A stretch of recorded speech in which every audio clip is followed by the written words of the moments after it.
he wins this race in order to stay in the running, in order to make it to the semifinals. And looks like we're off. We already have them starting off in Link's house and getting a piece of heart.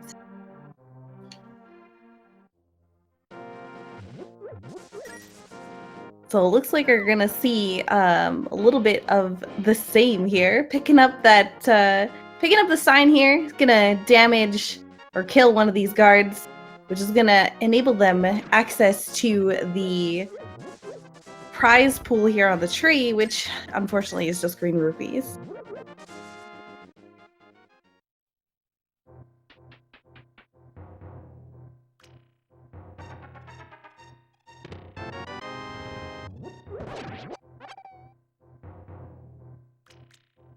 Looks like we got a bottle with a B in it from the uncle.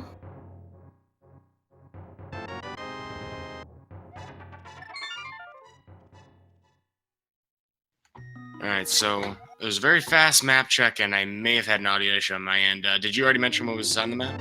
I did not. I will let you do that. I missed it, that was the problem. Alright, so we'll definitely get another look at that, though. Looks like our tracker actually is already updated. Eastern Palace being one of the regular crystals, Desert Palace being one of the 5/6, and Tower of Hera is going to be a pendant today, not green. So that does give us a little bit of information. I think we need to find out a little bit more about the overworld before we really make any conclusive, I don't know, statements about what the logic's going to do for us today. Yeah, and while we're running around in the overworld here, checking a couple locations, I'm just gonna take a moment to give a shout out to our tracker today, Miss Metroid. So can't do it without Miss Metroid. And both these runners are going to be picking up 300 rupees in the Lost Woods, which is going to give them a little bit of a head start towards a couple of purchases that they have to make in this game. So, going to be looking for a few hundred more rupees. You know, oftentimes we find a lot of rupees in Kakariko Village. I like to think that the Hyruleans are, you know, the Hyruleans are just kind of, you know, socking their money away underneath the bed, but at this point it's in the Lost Woods. Is that tax evasion? Ooh. We're just burying our money out in the back, making sure, you know, good old uncle, or I guess good old Aunt Zelda doesn't take it from us. I'm sensing a fan fiction plot line in the making here. There are a lot of different perspectives of the true lore of Zelda, and there's a lot of people in this community with some creative interpretations. Oh yeah, absolutely. I'm excited to see what's going to be in Blind's Hut. We haven't had a lot of good items yet, so I'm hoping to see something here that's going to lead towards progression. So far, just a little bit of love and some rupees. Ooh, but Quake! And a bug net, which is nice. I mean, it's not super helpful in terms of progression, but who knows? Maybe we're a little worried about dying having only 4 hearts. Maybe a fairy will come into play. Yep. Could also, Bugnet could also be used for swagging him, but in a high-stakes tournament like this, I extremely doubt we're going to see that. Yeah, I don't think you'd see that unless your opponent forfeited. Yep. But so we have picked up a number of bombs, though, so I mean, this has been pretty generous so far.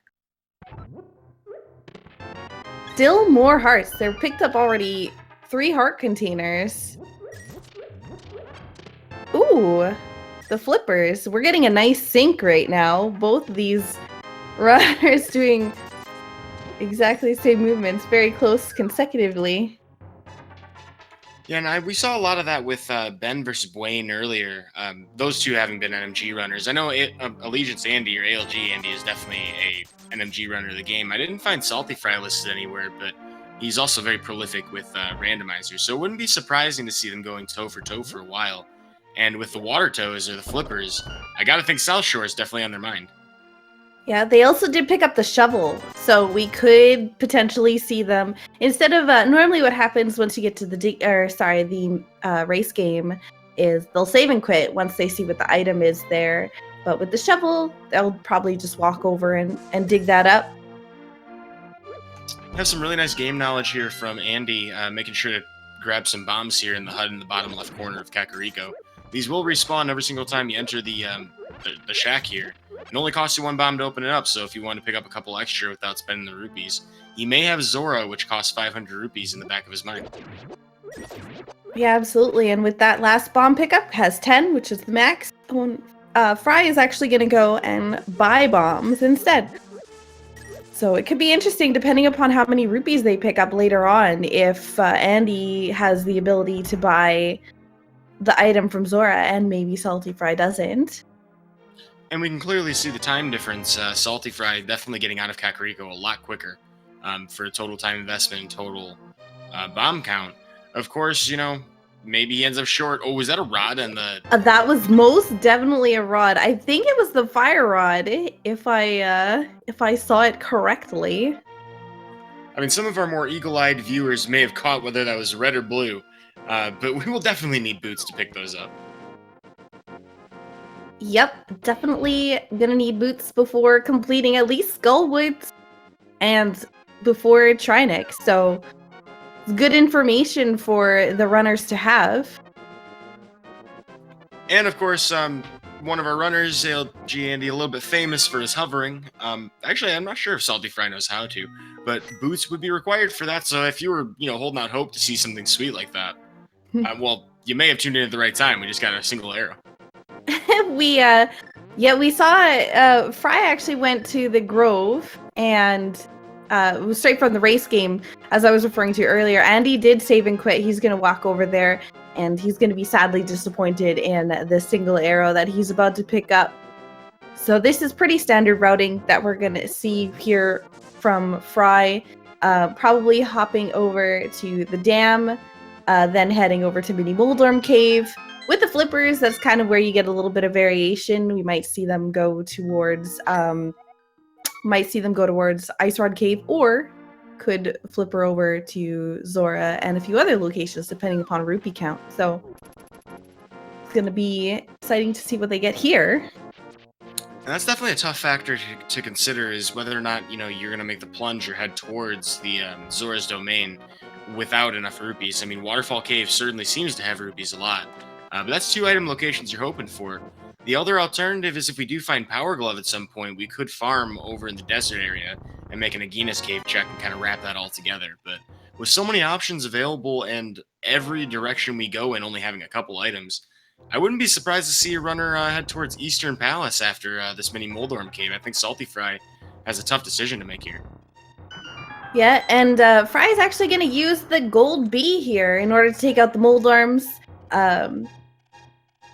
It's definitely one of the better options out of the items that they have. Can't use Quake because no sword, and basically only has bombs besides that, but still gonna need bombs for a few other locations, so opting to use that gold bee there, pretty good, but finds the Moon Pearl. So it's a little bit of progress towards Dark World. Yeah, Moon Pearl, of course, being required to do anything in the Dark World except for walk around and get some really awesome music. And then, of course, knowing that we have that makes a lot of longer-term decisions a lot more straightforward. Yep, and these runners have to be a little bit careful when walking around on the overworld, kind of by the Ice Palace, Ice Rod Cave area, because they did pass up the blue male, which was sitting at the race game, and these crabs do 2 hearts of damage. If they get hit by them with the green male, whew, could do some wicked amounts of damage. So that's a good point to make. They're by far the most dangerous enemy early on in particularly the Light World. The only enemies that can do the same amount of damage are, I believe, the Tektites at the top of Death Mountain. There's really nothing else threatening them until they get to the Dark World. Of course, there are certainly things you can die to in the Light World, and I wouldn't put it past any runner. This is, after all, a 16-bit Super Nintendo game. But, it's a pretty cozy place to be, and these runners are pretty talented. I wouldn't expect either of them to stop for that blue mail today. Yes, especially considering the amount of hearts that they got really early on. I don't expect them to get it at any point. Maybe if they happen to be at the digging game, but really going out of their way for it, no, I don't think so. And finding the lamp, interesting. So lamp unlocks a couple things depending upon what we get next. Could be access to Death Mountain, could be a little bit deeper into Eastern Palace, or could be, sewers, Hyrule Castle, Agna, or Aghanum area. Yeah, as we absolutely do need to go through a dark room in order to get to Aghanim, if we want our access to the dark world that way. And saltyphry did end up seeing that there were bombs on the Zora ledge that was accessible with the flippers. Unfortunately, didn't have the 500 rupees, so Andy could either be behind based on not finding that lamp at a certain point. He can probably do dark rooms, no problem, but that's a fire source before boots. Or potentially... Oh, the boots! Those are really good. Alright, so he doesn't have to worry about that anymore. And he did just set up a water walk, so we're going to see some really nice walking on water here in a moment. Yeah, but he's got to be careful of these crabs. He's not going to want to get hit by them. But yeah, that was definitely a good thing to find. saltyphry in the back of Sahashila's finding a lot of 20 rupee drops. Which is great news. He needs the rupees, but it's also not great news because he just was at Zora. Yep. It still wouldn't have been enough. It was just 60 rupees there, so you still got to farm up a little bit more. But Andy also will be short the rupees here, so won't be able to access the Zora item. Yeah, so that ends up being a time-neutral thing for the two of them. Interesting side note about saltyphry's situation here. Boots definitely does save time over the long term of a run. However, it kind of depends on when you find stuff like Flute, how well you route. If saltyphry does get lucky and finds Flute early, he may end up back at Ice Rod Cave pretty quickly anyway. Yep. I find a lot of runners tend to check the Ice Rod Cave when they have Flute and Boots combo, though. So finding the Boots over there could actually be extremely detrimental to saltyphry in the event that that's his, typical routing. Ooh. Andy. Yeah, that's our first sword. Yeah, Andy finding a sword in the Bonk Rocks. And in lieu of a sword, saltyphry had to do some pretty crazy bomb strats, and some pretty nice to watch bomb strats. We're probably going to see another one here in the Vanilla Boomerang room coming up after this green guard. Yeah, these are always my favorite, watching the bomb strats in the palace here. Yeah, there's some really well-made community guides on how to do stuff like this and a bunch of other fast room strats. I believe Zelshoff made one for these particular bomb kills, but if you want to learn how to get good at this game, there are tons of resources in the Link to the Past Randomizer Discord. I recommend everybody check that out. Oh yeah, absolutely. So we did get the fire rod on Andy's side, picking it up from the library. And we're going to see Andy head through Hyrule Palace, or Hyrule Castle here, and you will, man, everything in this dungeon game is palaces. So every now and then I mess that up. But yeah, you're gonna see Andy make a little bit faster work of this because he's got the boots, whereas saltyphry does not. Yeah, so good decision making, potentially even one really annoying item location. There's a lot of things left in this race that can turn things around. Definitely want to discourage people from thinking that, hey, somebody gets boots early, it's over. No, we actually saw something really interesting in Ben vs. Wayne earlier on today. Not going to spoil the entire thing, but basically we saw the race swing back and forth over one or two item locations when pretty much everybody had ridden off is over. So I'm sure we're in store. We have plenty of exciting swings in store for this race, I'm sure. Absolutely. You can never count a runner out until the final swing and walking through that door to the Triforce room. I hate that we have to add including the walking into the Triforce room. Obviously, that's how timing works, but in the spring tournament, some folks out here may have seen that happen to somebody where you fall after killing Ganon. Yep.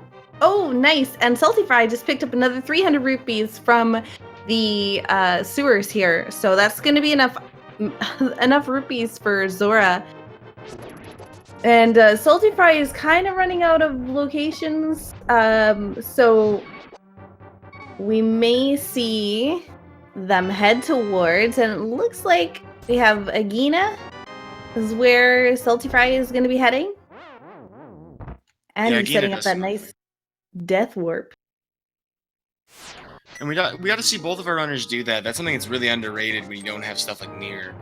If you don't set those things up before you get to that point, like walking out of that basement room with Zelda's cell, takes a fair amount of time to get back up to that green guard. So setting these things up right is something you have to practice and kind of have going on in your mind throughout the race. It takes a lot of focus for these runners. Well, if you are a fan of very low percentage possibilities, or if you just like green-clad cowboys in the desert, Agina here has an item for us, and Saltyphry is going to open up that chest and find a cape today. Oh boy, it's looking like Aghanim is kind of, you know, I'm kind of wondering. I don't think I saw what Lumberjack's item is on either of the runners. Checked. Yeah, I don't think they checked it, but we basically have everything that we need in order to go and kill Aghanim right now, as well as have a little bit of Dark World access. Not a lot, so I think that they'll probably wait until they find like a bow or hookshot or something until making that play. Just because, you know, still, even if they get to Dark World, they don't really have many places to go. Yeah, maybe a while before we find that hammer that gets us to the west side of Dark World, or even a hookshot that can help us out in that regard. For the uninitiated out there who aren't sure what we're talking about when we say Aghanim, you know, maybe you haven't watched a randomizer seed or even played the game vanilla, that's a good 5 minutes that pretty much any runner has to waste in Hyrule Castle Tower for no progression items and just simply getting a portal to the Dark World in a convenient place. So Saltyphry having picked up his boots, probably contemplating how many places do I actually have available to me before I gotta make that plunge and take on Aghanim.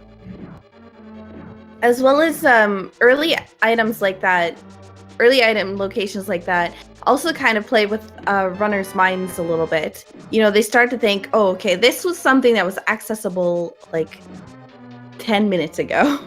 So has my opponent already done this? If so, you know, the boot location, that was a boot's location. So, you know, they might be feeling a little bit behind. And so because this is a high stakes game, you might see them make plays that they normally wouldn't. Like going back into the waterfall after already have completing it. As a matter of fact. Well, hey, I mean, Sakura, you've seen a lot of different versions of this randomizer, and you've done guides, you know, all sorts of materials to get people interested in this stuff. And you've probably seen a lot of different versions of the same rooms being done repeatedly, because who doesn't hit the wall trying to avoid Aghanim, right? I mean, that's something that's been constant in every version ever. Absolutely. I mean, I do it myself all the time. Well, wishful thinking for Saltyphry. We're going to find out from Zora. He's the first one to visit. That today it's just going to be 10 arrows. I don't remember the last time I paid 50 rupees for an arrow, but I'm pretty sure the conversion in Zelda 1's better than that. Yeah, there is retro mode, so if you're familiar with that, you know, the rupee price did change before its official release, and I don't remember exactly what it was before it, but it was more expensive, I think. Between retro and inverted, I get the feeling this fall tournament's gonna be crazy. I'm just glad that we have something simple and straightforward, albeit for cash, of course, and sponsored. But it's nice to have something straightforward like this to watch. So Andy, picking up the key, is going to be heading to the last chest here in Eastern Palace that he can access. He will need the bow if he wants anything further in this dungeon, but just getting a compass, that's going to be pretty much it. Yeah, while we do have that lamp to logically give us access to Armos, even if we had something like let's just say a boomerang to kill Armos without a bow, wouldn't be able to get there in the first place without taking out those Igors, and those Igors are only vulnerable to bow and arrow. So Saltyphry is going to take advantage of that opportunity to pick up his fire rod, though. So I think Andy's going to be heading down to Zora. He's going to pick up his disappointment, and then I think he's got, what, Agina left? Yeah, Agina's unplayed, and that's pretty much Aghanim. Yeah, and we've already seen that Agina is the magic cape, which is going to send him directly up to Aghanim's castle. So Sure seems like the writing's on the wall. Yep. And I'm still really curious as to what's sitting at the lumberjacks, just because they have access to it at this point with all the items that are available. So it could be nothing. Andy doing the quick reset to make sure he doesn't lose any of his rupees.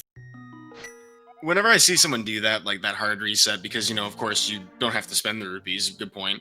I always think that it always looks like they're doing it with feeling, like there's some kind of emphatic, like, smash that reset. I always look forward to that moment.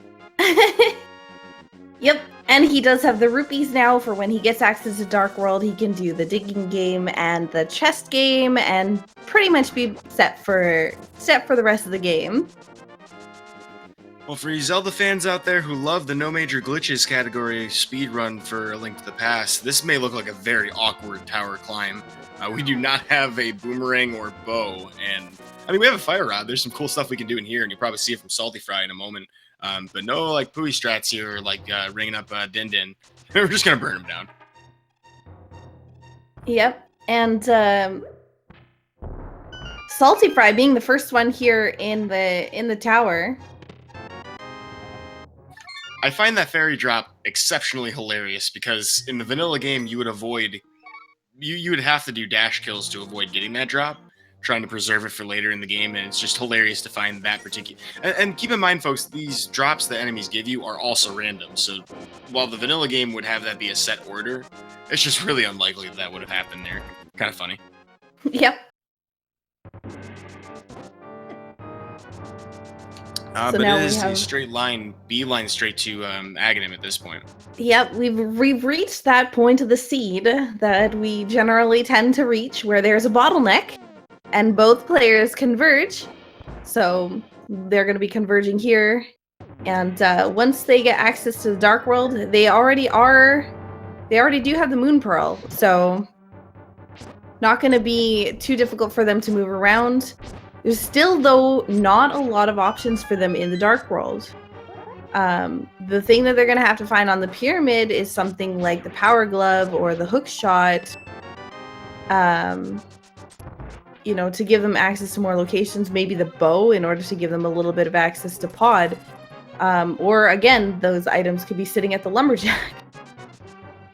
Yeah, from a runner's perspective, it's kind of interesting being in this position. I mean, maybe you don't find anything on the pyramid. Maybe, you get to Palace of Darkness and you're like, oh, it's bow locked. I can't really go anywhere anyway. While you could use a potion and a certain tournament legal glitch to kind of get around that, it kind of limits what you can actually access. So our runners are likely to be doing exactly the same thing until we have the next major progression item. I think, like you mentioned, either Hookshot or Hammer would be huge.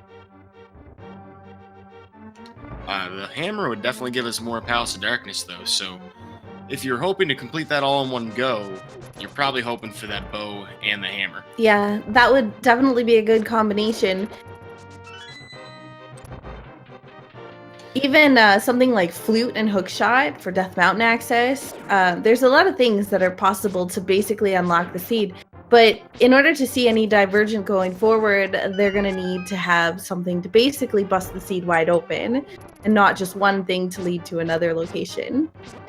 But the interesting thing about these seeds that are kind of linear is that you get to see more of the skill from the individual runners themselves as they complete the same objectives together. Yeah, and actually that comes into display for this fight more so than the vanilla speedrun, interestingly enough. The RNG is set.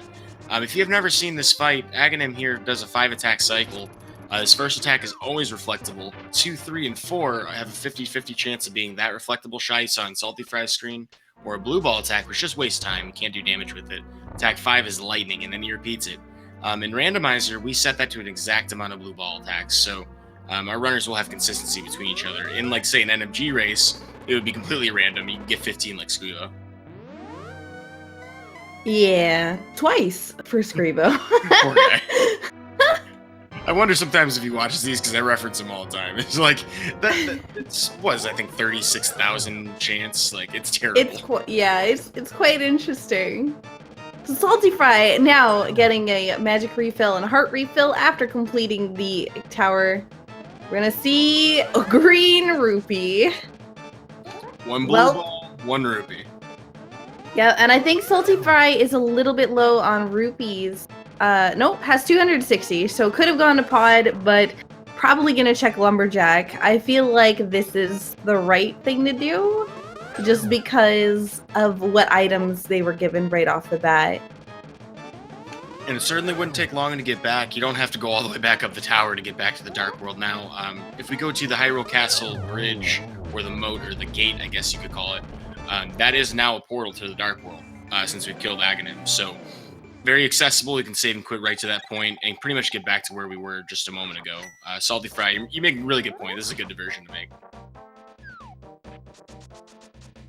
Oh, but it's just 20 rupees! And we're getting our map checks, so green pendant pod, red pendant turtle rock, red crystal ice palace.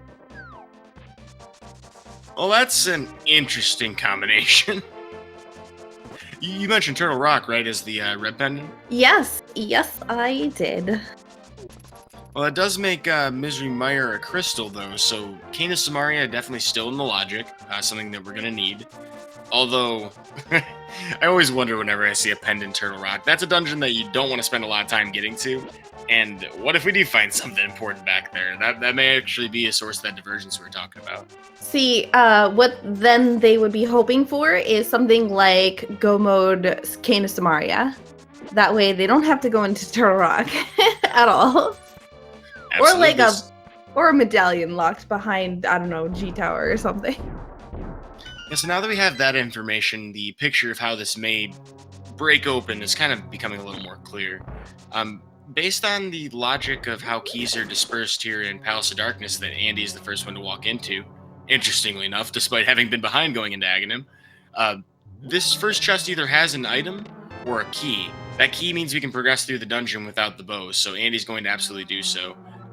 We wish we could have the mirror here, though, which would take us back to the entrance.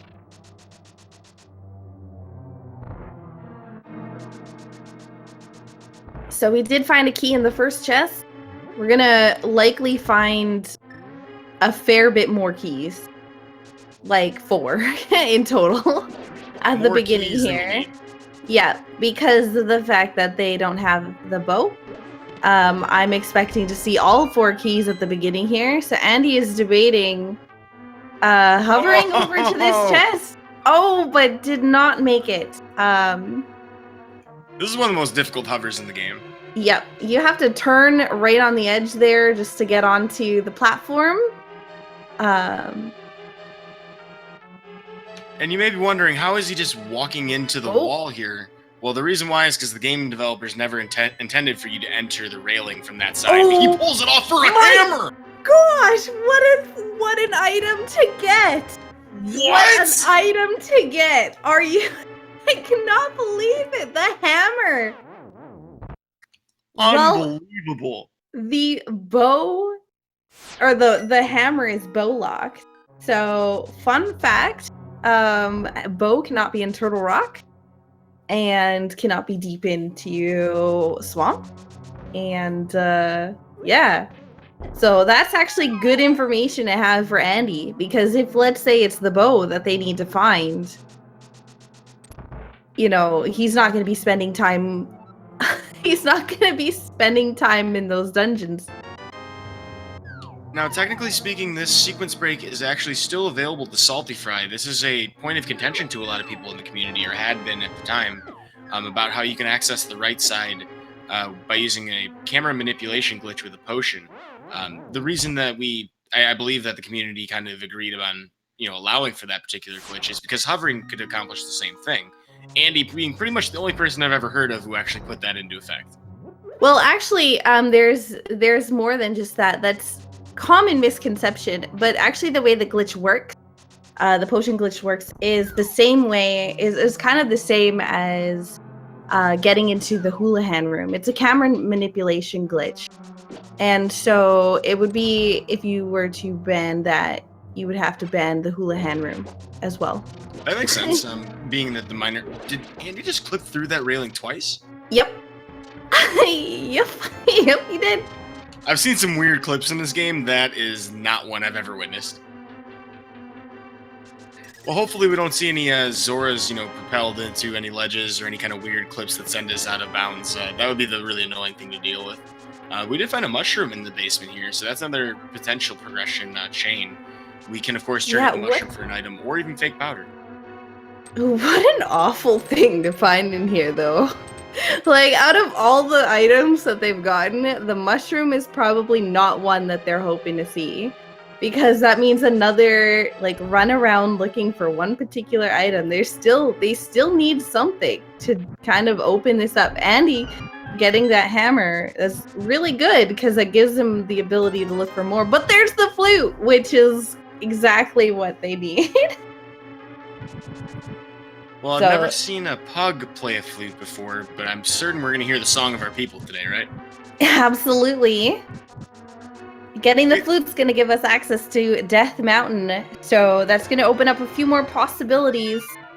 They're going to be looking for something like Hookshot or Mirror up there to get a little bit more access to Death Mountain, but, there's still a lot of items missing. I gotta say, though, what an incredible advantage for ALG Andy today with that hammer. I mean, it was really difficult to pull that off, but I think what you're talking about with the insight it gives into the logic of the seed, it's an important thing, particularly if you haven't seen a lot of Randomizer, if you guys are tuned in, say, from Front Page, welcome,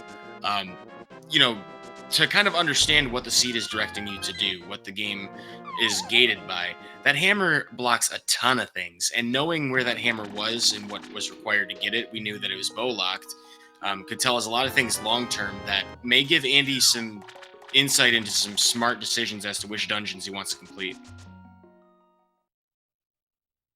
We will get to see what this mushroom leads to, though. Saltyphry is diving right towards it. I definitely agree with going here first before going to Death Mountain, in case, let's say, there was an item like the mirror or the hookshot there. That gives a little bit more access to Death Mountain. So, very good play from Saltyphry. And Andy's going to be activating his flute here. I thought it was pretty interesting that Saltyphry picked up a potion there. Probably doesn't need the health recovery as much as he may want to do a camera manipulation glitch if he comes back to Palace of Darkness. Good long-term decision to pick up a potion anyway, but that's definitely in his stable now.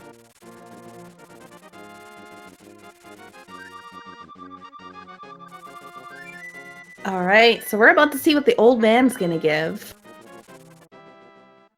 So we're hoping not just 20 rupees or something silly. Well, it's something silly. But there's still at least one more item up on Death Mountain. And we will definitely be able to get the item in Spectacle Rock if we'd like it. We can also see the item on top of Spectacle Rock, but unless we find a mirror in the rock, we're probably not going to be getting this one yet. No, and it's just 50 rupees, which at the moment neither of our runners really need. Oh, but there's that hookshot we were talking about.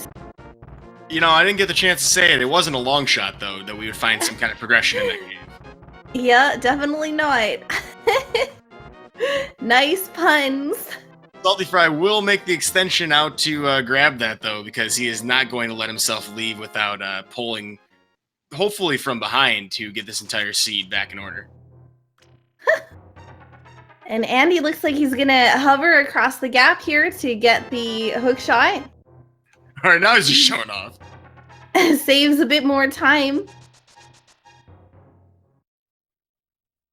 That's really nice, too, because, there is like a really weird, hard to learn bomb jump you can do instead, but no, I'm just going to mash the A button properly. This does a lot of really nice things, though. With boots and hookshot, we can do some really sweet hook dashes, can't we? Absolutely. Hook dashes are fairly nice. Makes you move faster. Gives you boosted speed. Well, we are heading towards one of the most item-dense locations in the entire game, a cave we affectionately call Paradox Cave, because you fall down and you end up higher up in the mountain somehow. Yeah, and so far, this seed has been really stingy with items. One leading to another. Again, what we were talking about earlier, this is kind of something that you see, you get to see the execution heavy seeds because both players basically have to do exactly the same thing. There we go. There's the Power Glove, which opens many locations, and the Cane of Samaria. That was definitely one that could have been a pain, the Cane of Samaria. And Power Glove, we obviously have Power Glove and Titan's Mitts in the game total. Finding at least one lift upgrade is pretty essential before you can really do much of anything. So based on the information that we have available, we do still need a set of gloves. We do still need a mirror, and we need a bow and a sword. Yeah, you do have to have at least Master Sword in order to vanquish Ganon. Although, never hurts to have Tempered or better. Every single boss fight becomes a lot better. Yep. You might need the book if we don't get the mirror beforehand and glove and mitts to get desert access. But so saltyphry, counting items, realizes that last chest in Escape is going to be a small key because he never found one there. Maybe a small time save, but I'm personally very impressed that he remembered how many chests he had. I see a lot of people grab all of them, even though they know they have like a certain item in Sanctuary, which does count as the dungeon. So that's some great game knowledge there. Yeah, absolutely. Especially when you take into consideration the, this is a fairly high stakes tournament, and Salty's run here is on the line, with Andy already one game in the lead. If Salty doesn't take a few extra, execution, advances, it could end up being a problem. So, very good job in keeping track of that. Yeah, Salty's not in a position to really be able to give up really anything. You can't afford to have like a Ganon fall later on in the race. You can't afford to, orphan one item and then never check it again. Every decision's basically the tournament, I have to imagine, in his eyes. Andy's going to show us hammer strats, personal favorite of mine. He just got to, bop him 3 times in the back of the tail, and that's all it takes for Moldorm. We're not falling today. Nope. Moldorm's down and obtains a map. Yeah, so with that map, I didn't actually count the items in this dungeon, but if Andy was, he may be able to avoid the basement. I think that probably means there's something in the basement. I do believe there is an item in the basement. If I was counting things correctly, he did get the compass and he did get the map, so... Well, fans of the NMG speedrun, and of course Randomizer as well, affectionately refer to this as our coffee break. This is the equivalent of an auto stroller in this room. Or if you're from across the pond, like say Christos Owen is, you may refer to this as a tea break. That depends on your preference of drink, but this is a good time to take care of any of that. You don't get a lot of opportunities, just kind of rest your hands in this run. It's like a waiting room. Like a hotel waiting room. Things to wait for. It's better than being at the DMV. Oh, wow.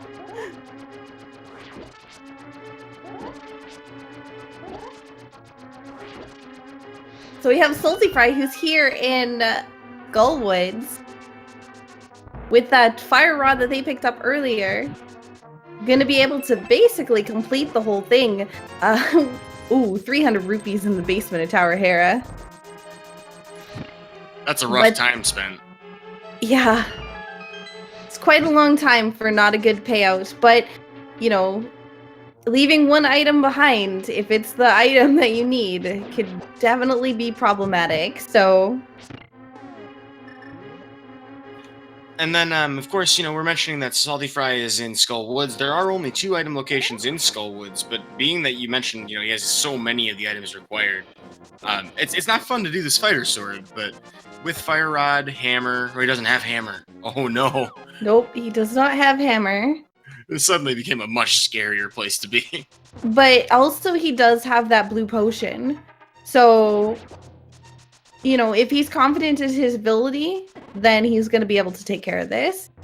We're going to see it fairly quickly. And Andy is going to be doing Spiral Cave here and picking up his last item on Death Mountain.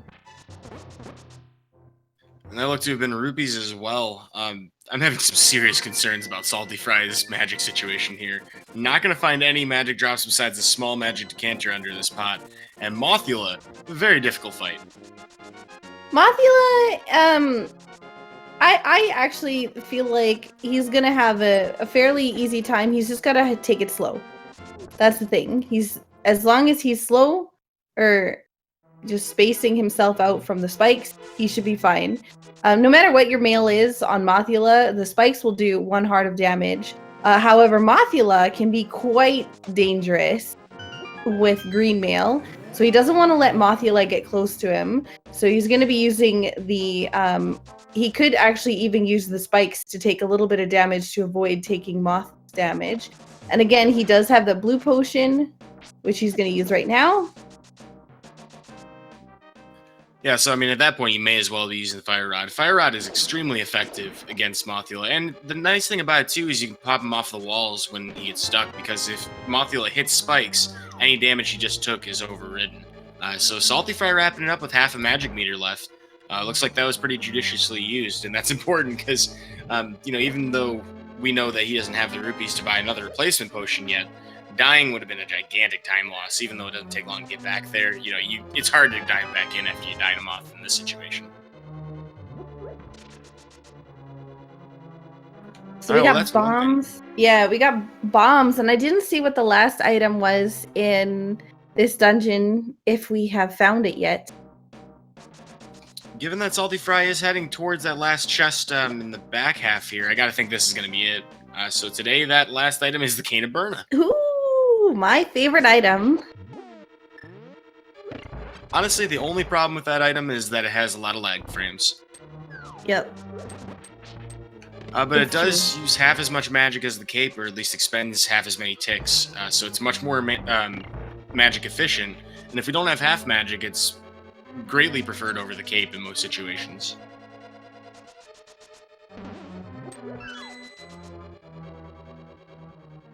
So we have both, we have both runners have at least completed 1 dungeon. Saltyphry getting a crystal dungeon, Skullwoods, whereas Andy has Tower of Hera, which is a pendant. Andy will very quickly also be getting the Mothula kill as well. And I expect saltyphry is probably going to head towards Thieves Town area. But now the better question is whether or not he will actually go into Thieves Town. Without the hammer, sometimes players opt to come back after they've checked something like going all the way down to Hype Cave and making sure that, they're not going to find hammer there and then coming back. But again, we might see some different plays here from saltyphry based on, this is a high stakes race for them. Yeah, and of course, before we end up seeing anything with Thieves Town, the dungeon proper, at least, we're in the Village of Outcasts now for saltyphry. Definitely going to check the chess game, the C-shaped house, and of course the bombable hut in the south side of the area. But there are 4 relatively accessible chests in the early part of Thieves Town, regardless of hammer. Certainly going to check them. And Andy put on a clinic. You'd think that was Josh RTA or something in there. Don't tell Josh I said that. Josh RTA, by the way, the guy who made the Mothula tutorial for the NMG speedrun. If you ever want to get better at that boss, that's a great resource. Yeah, Andy, very, very well known for his execution. Again, in the A Link to the Past game, super well-known speedrunner of NMG, has all these fights on lockdown. So, swordless, it runs things like swordless and many, many other varieties of A Link to the Past. So, I don't expect he will have much trouble on any of the bosses. That's one of my favorite things about A Link to the Past. These are not exactly the most difficult or the easiest bosses. They vary a lot across the entire game. But some of the fast kill strats are incredible to watch. We will see Misery Meyer later on. I fully expect to see or close to 0 cycle fights for those fights as well. So you're definitely going to see them put on a clinic in that regard. I'm kind of curious as to what's going to happen next for these runners. It seems Andy would definitely go to Thieves Town and finish it. saltyphry is going to make that commitment. Oh yeah, absolutely. Especially considering Thieves Town is a crystal. Once you're in it, you might as well just finish it and, you know, hope for the hammer in there. We know that the hammer is not in here. Or maybe hope for the small key to be locked in the big chest. That's another thing that could happen in this version. Yeah, that just gives us a little bit more diversity of item locations in the rest of the dungeon. So it's one extra thing that can kind of mix it up a bit. You kind of don't want to see the exact same thing every time. To answer the question in chat, though, hammer was a sequence break. Andy hovered through a railing in Palace of Darkness, which is extremely difficult to do. And that actually gave him a gigantic progression advantage, which means he can full clear this dungeon where saltyphry may not be able to.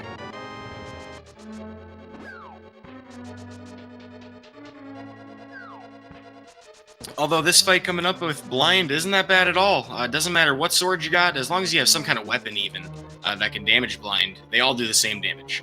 And I get the feeling we're going to see some pretty textbook fights from both of these runners. Alright, so this is the moment of truth for saltyphry. He's going to not want a small key to be in this chest. Yes, as that would lead him to the big chest, and there's nothing he can do about those hammer pegs. Ooh, but that must be a little bit worrisome in his mind. Yep, so we may be coming back, and the timing could be terrible later on. Of course, if saltyphry finds everything else he needs elsewhere, he may not even return to this dungeon and check that item at all. Of course, if Andy checks it and we find out it's worthless, that's really bad for saltyphry. Yep. And we do know that it cannot be the bow. The one item that cannot be in that chest is going to be the bow.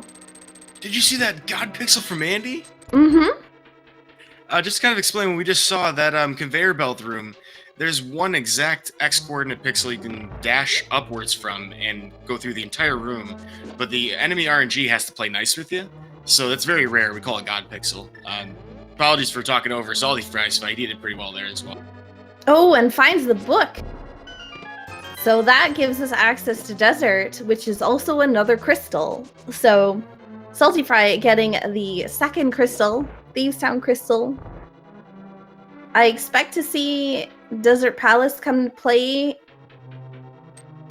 as soon as he's cleared out the Dark World area, because he's going to be by Hype Cave already. Well, he doesn't have the mirror, so hopefully he finds the mirror, and it'll be perfect for him. Yeah, there's a couple of implications routing-wise, depending on which items we have traversing the overworld. It would be nice to have, you know, well, we don't have a Dark World flute, unfortunately. We can't do any fast travel in the Dark World. But since we already have to go this direction that you see saltyphry heading now, a lot of people would prefer to have a mirror to check that Grove item, which you have to go to the Light World for, and just to route better in general. We'll probably see the Blacksmith get picked up once we find those Titansmiths and do a bit of a world tour. But we have a lot of options for how we want to handle the overworld and the Dark World today. So just a red rupee in the Thieves Town big chest. So that's good news for Salty. He probably will not return anyways, just because, you know, it's a big inconvenience just for one item. Normally there's a lot of other locations that you can kind of check together in one go. So I don't expect that he will go back here for any particular reason. It's a little odd, because, I mean, it can work both ways. You know, I mean, it could either be great for him or terrible for him if he ends up, like, trying to go back there in a desperation play.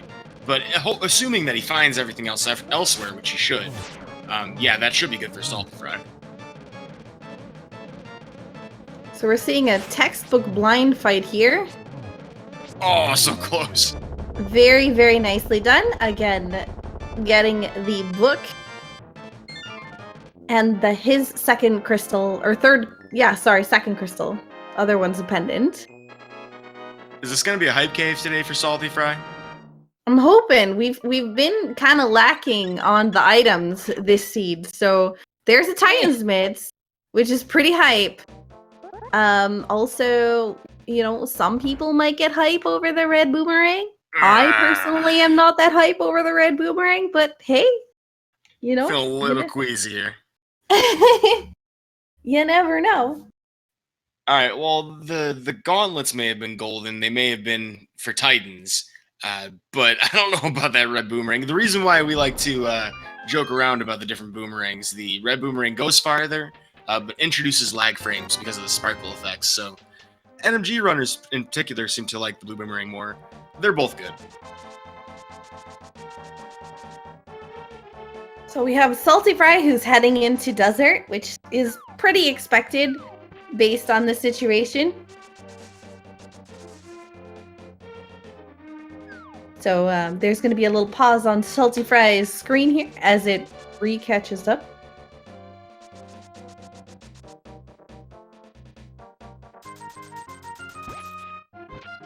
And we're going to see Andy probably head towards the Titan's mitts as well.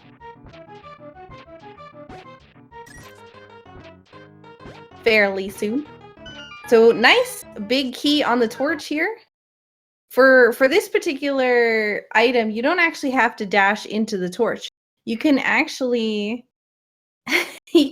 dash right above it or right below it, and you'll still get the item.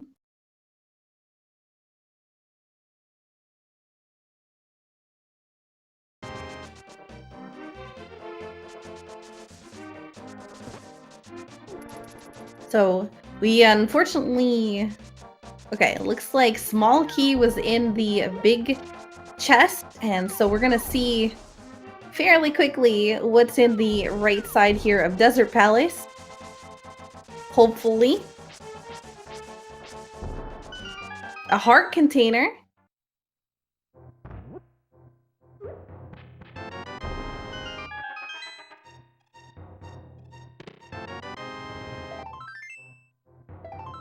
Apologies if my audio is not coming through very clearly. Having some weird things with Discord at the moment.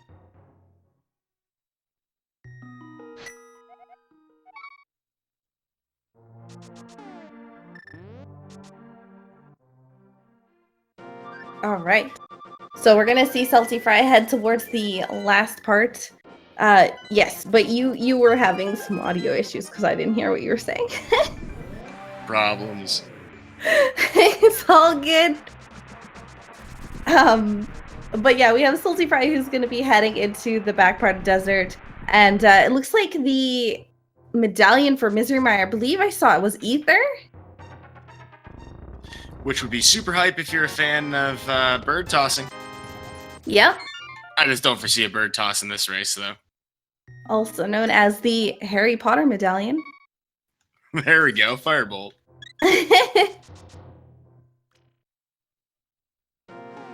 There have been a lot of fun names for the items in A Link to the Past. If you haven't played the game vanilla, you definitely should before you do a randomizer, just to kind of get familiar with the rest of the game. There's a lot of text boxes you may have noticed that are not present. Randomizer does a lot of things to improve the game, I guess, in the sense for a speedrunner. But it's a lot different than playing in vanilla, so I mean, it's worth it to get both experiences. Absolutely. I actually played Randomizer before I played the vanilla game. A lot of Randomizer runners have done the same thing. That's something I love about this game. One of the best things about Randomizer is it's brought more people to one of the best games of all time, in my opinion. One that's aged better than most Zelda games, I would say. So saltyphry missed one of the hits on Lanmo. Is gonna have to do a few attacks here. The fighter sword, I believe, if I'm not mistaken, does the same damage to Lanmo whether you spin or slash. So damage classes in this game are really weird, and I believe that's the truth for that fight. Typically takes 8 fire sword slashes if you're only using fire sword, so the fire rod being effectively 4 of them. But that's a weird thing, not consistent with different enemies and different swords. If you ever wanted to find out the exact damage calculations, you're in for some pretty crazy rote memorization. But it's good to have Lamolus out of the way. That is the most RNG fight in the entire run, by far. Yep. We'll have to wait until Andy completes this boss in order to see what the item was. If there was an item.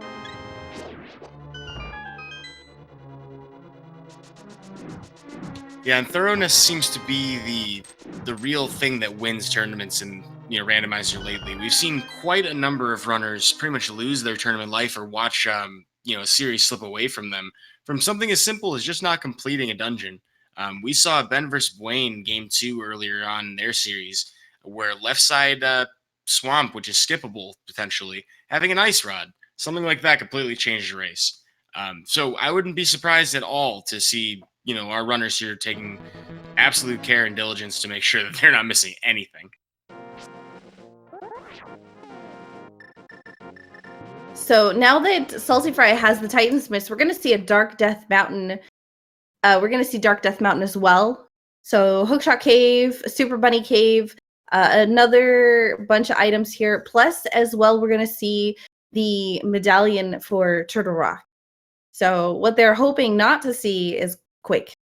They don't want to see Quake there. Maybe Bombos. Bombos would be nice because, that would lock them away from having access to it, even if they have access to Misery Mire. So we still have a couple of unanswered questions in that regard. Super Bunny Cave does have 2 items for us here, and we of course have Hookshot Cave available to us as well. Super Bunny Cave, we call it because of a glitch that you can do by if you drop down one of those pits in bunny form, you can actually open up chests. It's a tournament legal glitch, you just never really see it. But saltyphry does have 5 more item locations you can check here. So the medallion in question is Quake. Oh, it's vanilla. And one cycle landmo here from Andy getting a bomb inventory upgrade as the last item for Desert Palace. So not what he's hoping to see, but very, very clean landmo fight. Very, very nicely done. Yeah, and of course we will have a refight against Landmola in the Ganon's Tower sequence towards the end of the race. Gotta love that blue boomerang for saltyphry, though, picking up the best meringue. With that, though, he's exhausted Death Mountain for everything he can do right now. I think Spike Cave, if he had the hammer, was possible, but we don't have that hammer without that bow. And I think it's going to be a while before saltyphry tries to head back into Palace of Darkness, whether he's doing camera manipulation or not. We get to see a really nice minor glitch here from ALG Andy, though. You saw him deplete his magic, entering into the magic Batcave here.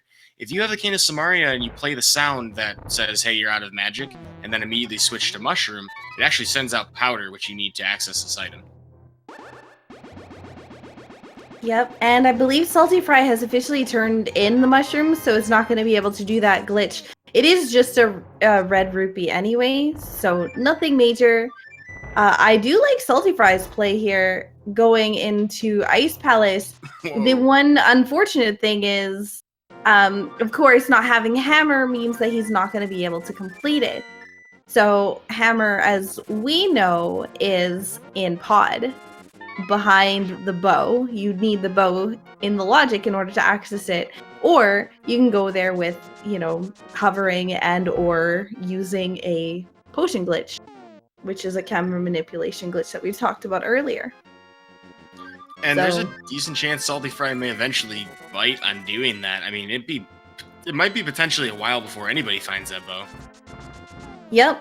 And that's the other good thing that's giving Andy a little bit of an advantage. Even if he goes over here towards Turtle Rock, sees he has Quake and, all these other things in order to access it, he's looking for a mirror, a sword upgrade, and a bow. That's pretty much it. So, unless he's looking for mirror, the bow can't be in Turtle Rock because of where we found the hammer.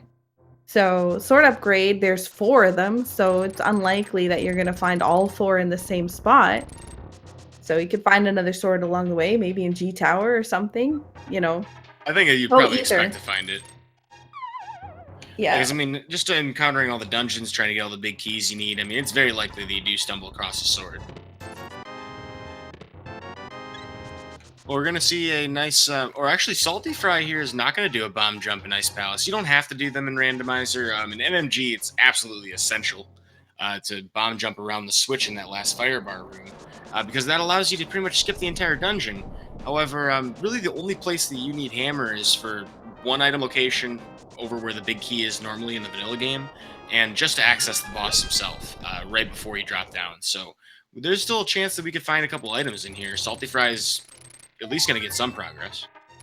Yeah, there's 3 chests that are, or 3 items total in this dungeon that are locked behind hammer. Depending upon key placement as well. No, I think even with key placement, it's just 3 items. And it didn't hurt that he had Canis Samaria if he was going to find the hammer in here. So, I mean, Saltyphry potentially thinking, hey, you know, I'm hoping I find it. If I do, I can complete this. But we know better than that. Yep. So, Andy, with the game knowledge, knowing about the knowing about that magic under the pot there, refills, is gonna be able to do some other fun things with magic. It looks like Saltyphry had to do a fairy revival in Ice Palace. He was trying to death warp too, which is like insult on top of injury. Perhaps want another go at the dungeon? I'm kind of confused as to why he would death warp instead of saving and quitting, unless he's trying to go further in this dungeon. I believe he might be trying to get... I think there's still at least one more item he can get in here. Oh, and it would require him to do the bomb jump. Yeah. Well, he can't go through the key door because he doesn't have a key, so does pose a little bit of a problem without having that hammer. I see Andy's not going to have that issues, but I'm very curious as to where this bow is. Yeah, I think a lot of people growing up may have found this dungeon to be rather complex and intricate and weird. Routing it vanilla means you have to go all the way around the dungeon a couple times anyway. But it can also be a very strange place to be routing in Randomizer, as there are probably 5 or 6 bomb jumps you can do to route throughout this dungeon in different directions, different item requirements depending on where the keys are. A very dynamic dungeon compared to most of them in this game. And then, of course, if you're just tuning in and you're not sure why Andy has the hammer where Saltyphry doesn't, it was in the bowlock side of Palace of Darkness, which is leading us here. And I think Saltyphry is hoping to find that hammer here and will not be lucky. Yeah, it's definitely a good gamble.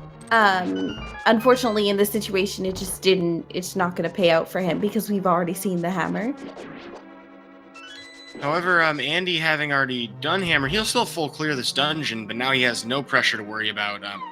He's gonna hover around this, isn't he? Yes, he is. He's grabbing those pegs though. There we go. Got across. Perfect. It is faster with the way that he has it set up than doing the bomb jump, as long as you set it up within the first few times. But I learned today that Wind Waker wasn't the first Zelda game to let you crawl alongside like a ledge, by hanging onto it. Apparently you can do that in A Link to the Past. Mm-hmm. In Bumper Cave you can do that, I think. Forsaken Fortress, eat your heart out. Well, Andy's gonna check these freezors for a compass, and did he have the big key? I do not believe he has the big key. Yeah, otherwise, why would you hover here? Which is even funnier, as he hovers across the gap just to drop down anyway. Oh, he does. He does have the big key. For some reason, I thought they got it in Ice Tea Room. But we haven't seen Ice Tea Room till now, which is where Silver Arrow's there. That's awesome for Saltyphry. I mean, there's good reason to think that Andy will check it anyway, and will get it. But I gotta think that if your opponent is a pretty well high-profile NMG runner, you probably want every equipment upgrade you can get. And silvers make a lot of boss kills faster too, so it'll eliminate some of the execution gap that may potentially exist. I mean, not to say that Saltyphry is any kind of slouch at all. Having done very well competitively in several tournaments, he's certainly someone to watch regardless. Yeah, unfortunately though, without that bow, You can't throw the silver arrows in this game, so it's gonna have to find a projectile weapon of some sort, and the only one of those is, of course, the bow. Yeah, so hopefully we'll find a way to string that along and, include that in our arsenal as having the ability to actually, shoot those arrows and not just be a Fletcher holding onto bundles of them. Certainly a great advantage for boss fights like Vitreous and, Armos, Ice Armos. We're going to benefit pretty strongly from that. So just taking a look at the items that they have and what they've completed at the moment. We've seen all of Pod we could possibly see. We don't have the mirror for Swamp Palace. They're pretty much going to be full completing Ice Palace here. Misery Mire, we're still missing Medallion. But there is a location that Andy has left to check here. Mm-hmm.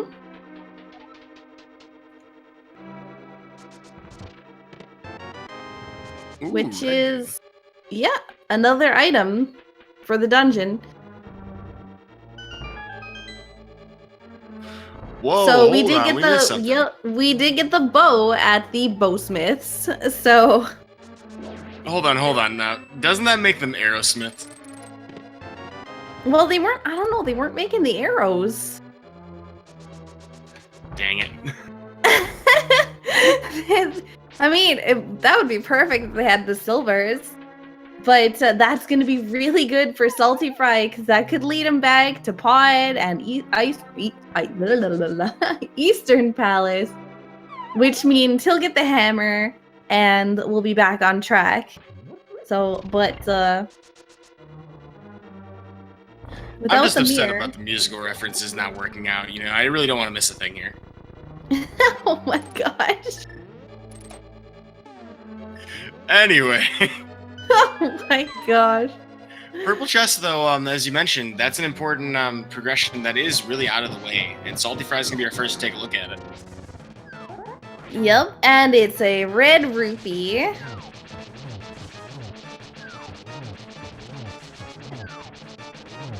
Wow, have you ever seen somebody hammer ice cream? Because that's what it looks like on the left here.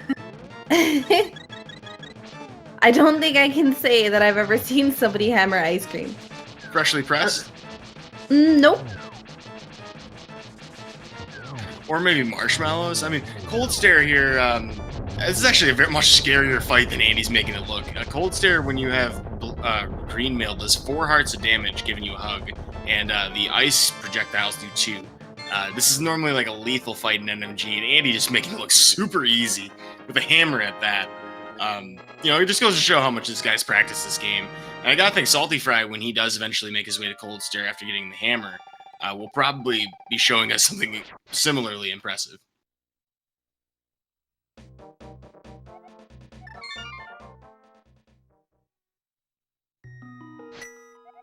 And I believe at this point, Andy's probably also going to be heading towards the blacksmiths and purple chest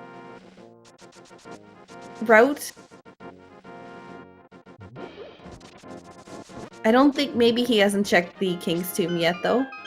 But yeah, because he just got the Titansmiths. Yeah, in an ideal world, you do so with the mirror from the Dark World, so you can do the Graveyard Ledge at the same time. But not everything shakes out perfectly. Andy will still check it on his way through. Kind of curious as to where he's heading next. Is this escape? The back, yeah, he hasn't done the back. He hasn't done the back of the escape. There's a lot of things that Salty's done that Andy hasn't, and vice versa. So we're kind of seeing each other, both of the runners kind of wrap up the things that the other one had completed.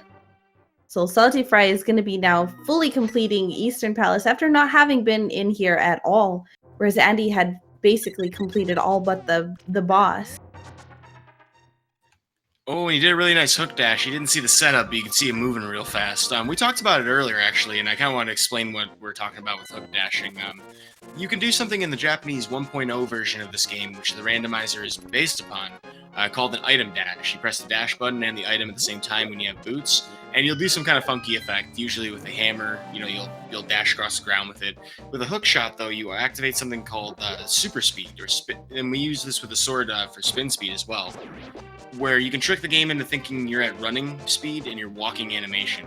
Really nice because you don't have to change directions and charge up a dash. We'll see that used to great effect anytime you see manual staircases like the one saltyphry is at right now. Yep, but unfortunately getting hit by an enemy will knock you out of that, as well as jumping off a ledge will also knock you out of it. We'll probably see another example of it right now from Andy, who has this hammer equipped. We'll be able to make fast work of these posts, which normally take forever to do. The peg cave here being normally an annoying stop.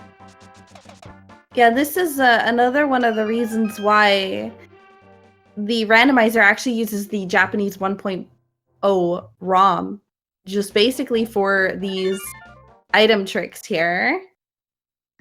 The game's more fun this way. It does interesting things. Although if you're looking to get into the vanilla speedrun, you don't have to play on 1.0. It's faster for a lot of reasons, that included, as well as like faster text overall. But there are some glitches that you can't do in 1.1 and 1.2 international. But you could run them. It's not good for randomized. You can't patch the randomizer unless it's 1.0. If you want to see that bow get used to great effect, though, saltyphry taking care of those Armos Knights in the flash in a blink of an eye, as Andy picks up his bow as well.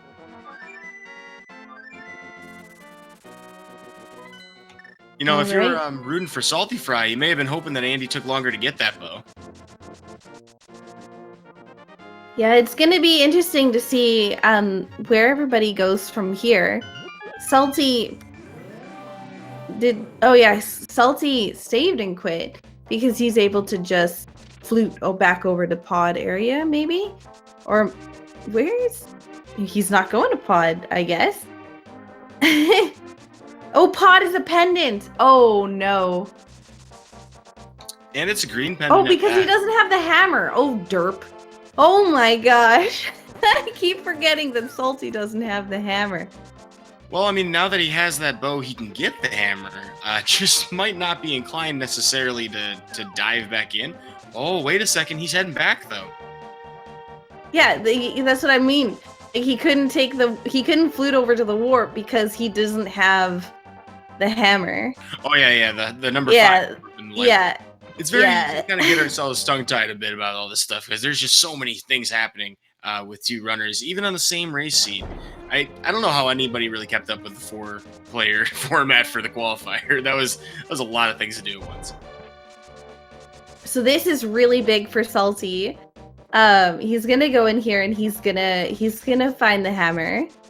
And this is going to break the seed open for him a bit. I wonder exactly how he's going to feel, though, after just completing Ice Palace without it. I mean, you have to feel behind. This is the part where you start to feel the regret as a runner of Randomizer. You know, you're wondering, am I going to get hosed here? You know, what's going to be the thing that really throws me a loop? And it's much worse to try several dungeons without an item you need than it is to just kind of have a frustrating or difficult dungeon to get through. Andy, though, picking up a sword in the water, possibly some kind of legendary sword, I hear. Yep, Andy has become a true master. Well, that was the Fish of Evil's Bane rewarding us for that. We didn't have to turn in any pendants today, though, which is nice. Pedestal possible still? What do we still need that could possibly be there? Ether. Basically, ether, maybe the mirror. Oh no. That would be terrible. Well, so if you were crossing your heart hoping that we had a pedestal seed where you have to turn in those pendants, that is still on the table. It's a bit of a long shot, but who knows?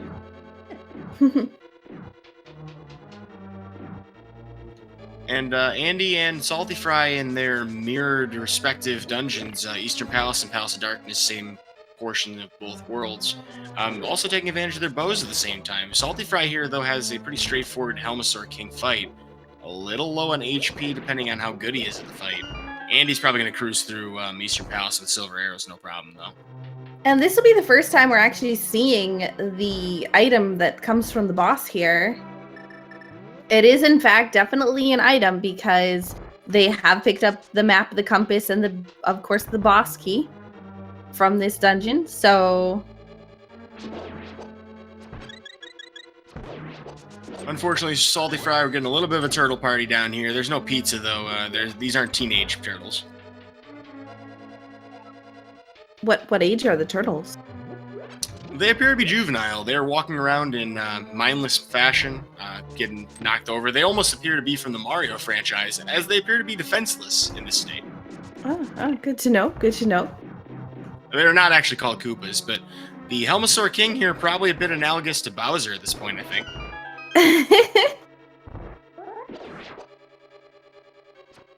I mean, he's got a fireball, a tail attack. Well, does Bowser ever use a tail attack?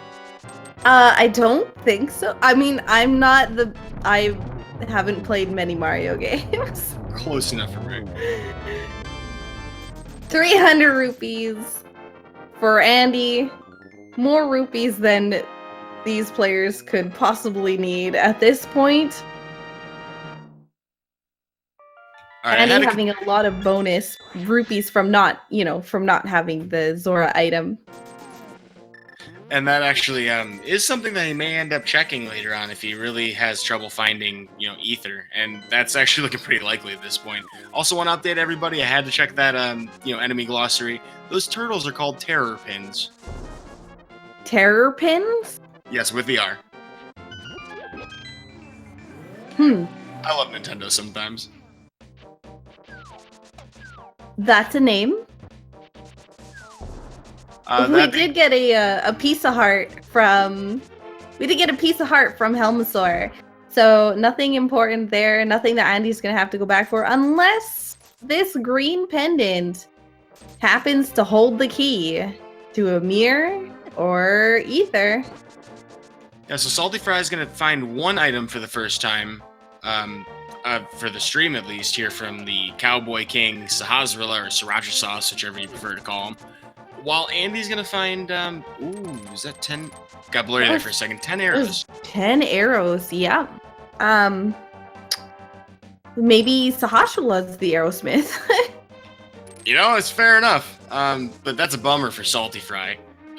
Andy here, though, has 2 item locations that he can check at the Pyramid Ferry, which would, in the vanilla game, have your silver arrows and gold sword. And if he wants to, he can even throw a bottle into the pond here and get something from the ferry, but otherwise coming up empty here. So I wonder if saltyphry is making the Turtle Rock play. Well, we have what we need to get in there. He also hasn't done Tower of Hera. With the hammer now, in his inventory, might be heading towards there as well. Ooh, and Andy also nicely avoiding all the damage, was able to keep his super speed that entire window. That is actually really good. Sometimes really hard to do. Now there is a name that we call that when you do when you go through the rocks portion of that instead of going around the bottom. Personally, Andy, I gotta say it's a little cowardly to not do the Waffle House, but you know what? It's impressive. It definitely looks sweet.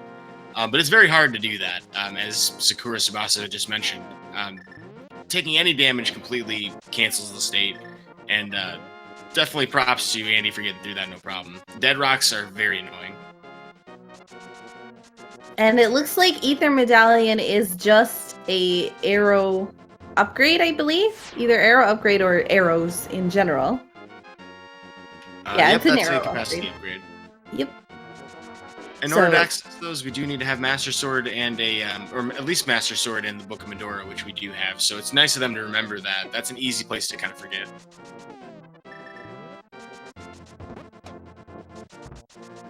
I think your instincts are correct here, though. This looks like Turtle Rock.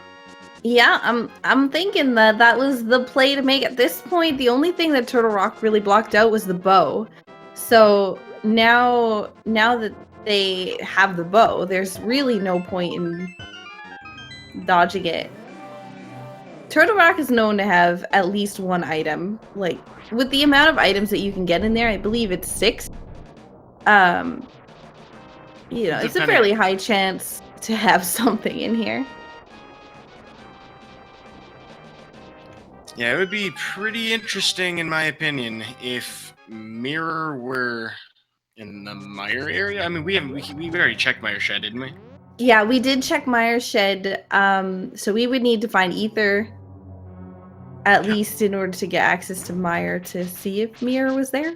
But I'm thinking of all the worst ways that Mimic Cave could make things annoying for our runners today. But yeah, so Ether is not going to be locked there. I mean, yeah, I don't know. I mean, I guess if Ether was on the pedestal and they had to get... No, there's literally no way that you could make... There's no way you can make that work, so you'd have to double dip. However, if Mirror were on pedestal, Andy would be coming back. Let's just say if Ether was in, you know... Alright, we're kind of theory casting a bit much, but this is something that's kind of a mainstay here in the rando community. I don't know if it's Stockholm Syndrome from these seeds, or if we just have a creative mind as a community, but we're always looking for the fancy swag cane dash.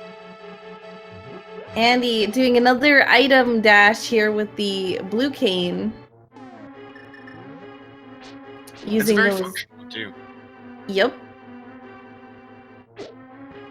Without the mirror, it's, you know, sometimes a pain in the butt to get back through that room. Having the blue cane and the boots make things a lot easier. And it helps with what you would normally see 2 different strats for MG runners. They often either mirror out just to completely avoid the damage, or some will damage boost through it hoping for a fairy in this section. But when you have the blue cane and you do that item dash, you save both time and health, which is really nice perk to having that cane. So I think I can see now why you prefer that blue cane over the cape. I just like it because it sparkles. There are worse reasons to like something in Zelda. At least that doesn't extend to the red boomerang. My opinion of you has not been tarnished. No, I am a speedrunner, so I do like the blue boomerang. I'm kidding, folks. There's nothing wrong with these items. Nintendo made a great game. Saltyphry does do a death warp, though, and, you know, it's not likely that we're going to see very many unintentional deaths in these runs, particularly amongst his top 8. I think we've curated some of the best runners in the entire game. I'm excited to see, though, what this finals is going to look like, and right now, Andy's in a pretty commanding position as far as, you know, the seed goes overall for the double dips he doesn't have to do. We still haven't found everything. Yep. And with Saltyphry going the exact same way that Andy is, he's not taking any route divergence that would give him kind of an advantage if he were to find an item. There isn't very much, though, that they can do at this point based on the items that they have. They cannot go into Misery Mire and they cannot go into Swamp Palace. So logically, this is the right play for both of them. For different reasons. Absolutely. Now, what would be awful is if, like, they found Ice Rod on Laser Bridge or something, or Mirror on Laser Bridge. No, Ice Rod on Laser Bridge would kind of be the butts. And then Ether was in, like, Mimic Cave or something. Being that Mimic Cave is actually earlier in the dungeon than, say, Laser Bridge. Oh, that's terrible. Yeah, well, I'm just considering the possibility that if, let's say, Ice Rod is on Laser Bridge, they can complete the dungeon, which when completing a dungeon will actually bring you all the way back to the beginning. So you'd have to, no matter what, go all the way back to Mimic Cave. That would be the worst situation for either of the runners, just because it really is a pain to go back. Yeah, I mean, the only other alternative is maybe if you were lucky with having the right, you know, entrance kind of used last. You know, it depends on the way you routed the dungeon, if you want to do the safety door. Andy here, though, is going to show us these 4 chests in mirror. The mirror! Say it ain't so. If he finds ether here, this is gonna be the best for him. Yo, these are some gutsy laser bridge skips with a heart and a half, though. Yep. Definitely with green mail, I think they do 4 hearts of damage, which is insane. I mean, it is like supposed to be the final dungeon that you do for this game before you go to Ganon's tower here. Well, a moment of truth here, the arrow capacity upgrade doesn't give us the wombo combo, the 1-2 punch for the item progression here in Turtle Rock, but Andy's seen everything he needs. He doesn't have the ice rod for Trinex anyway. He's gone. Yep, and that means it's time for Swamp Palace and or the Circle of Bushes item, as well as potentially Graveyard Ledge. Now that we got the mirror, there's a couple other, or I guess those are basically the only locations that. Oh no, Checkerboard Cave too is an option that we've unlocked. A small handful. We can now get to the Bombos tablet, which is not far from here. I'm a little surprised that Andy wouldn't check that while he's over here right now. I expect that he thinks this is a crystal dungeon. I need to complete it anyways. Let's get as much of that done as possible before we end up, having to do all this other outside stuff, because he's only looking for one item. I expect that he's going to go straight to the boss. Yeah, I guess item density, and it does make sense to do this in that direction. Yeah, that's a good point, because, I mean, if we do find that item, and say we dive straight towards the backside of Swamp Palace, that's a lot of time saved on the table for Andy here. Yep. It's the play that most players do. If you're looking for one item, go straight to the boss, hope the boss drops it, or like pick up the chest along the way, but don't make any like divergence. Like left side swamp is going to be probably completely off the table until the boss is killed. This dungeon's a good example of how A Link to the Past is a bit different from other Zelda games in the series. Boss key, for example, you would normally need, say, an Ocarina of Time. You need to find that boss key just to get inside the boss room. This is such a dungeon that doesn't require that. You only need the big key to get to the big chest, or the item in the big chest, which in the middle of the game is the Hookshot. So this may be a situation like we're discussing now. We'll head right to the boss to avoid, the several minutes you would spend on the left side of the dungeon. We like to call it go-moding it. And in this particular situation, Andy would benefit immensely from doing so. That being said, if it is on the left side, that is time that saltyphry could get back, particularly if he's thorough on his first time through. Yeah, I mean, the time difference between checking it first and checking it when coming back is so minuscule that I'm actually surprised Andy's even going out of his way to check this particular location. Yeah, and it has been timed. I believe it's just a handful of seconds difference, right? Yep, it's I believe less than 5. Yeah, and that's how and it is a significant time save if you don't have to go left at all. So I mean, we're talking about the difference between checking left before or after the boss being within 5 or so seconds of each other. But if he doesn't have to do it, that's several minutes he saves. Well, So we have saltyphry. Yeah, saltyphry just picked up his mirror, which means I expect he's gonna do. So this could be good for Salty. Now the difference is Salty is a dungeon behind, so he's gonna have to make up time somewhere. So if he happens to make the right moves, this could be good for him. But Andy just found the ether medallion. Ooh, that's tough, because, I mean, part of me wonders if saltyphry was going to go all the way to Trinex if he'd found the ice rod somehow, like, or if, there's the ice rod. Speaking of ice rod, well, looks like we're giving Trinex the cold shoulder here, so I'm not going to be seeing him this seed.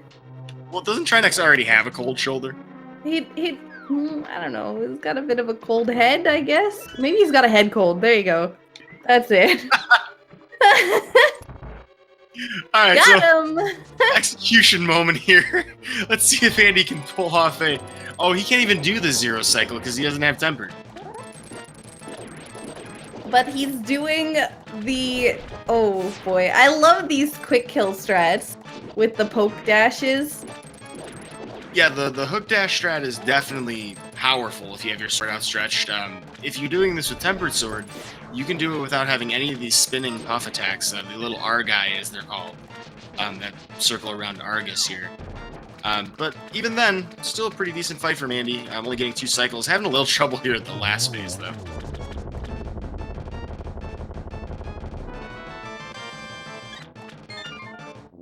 It seems like chat is honoring our puns here.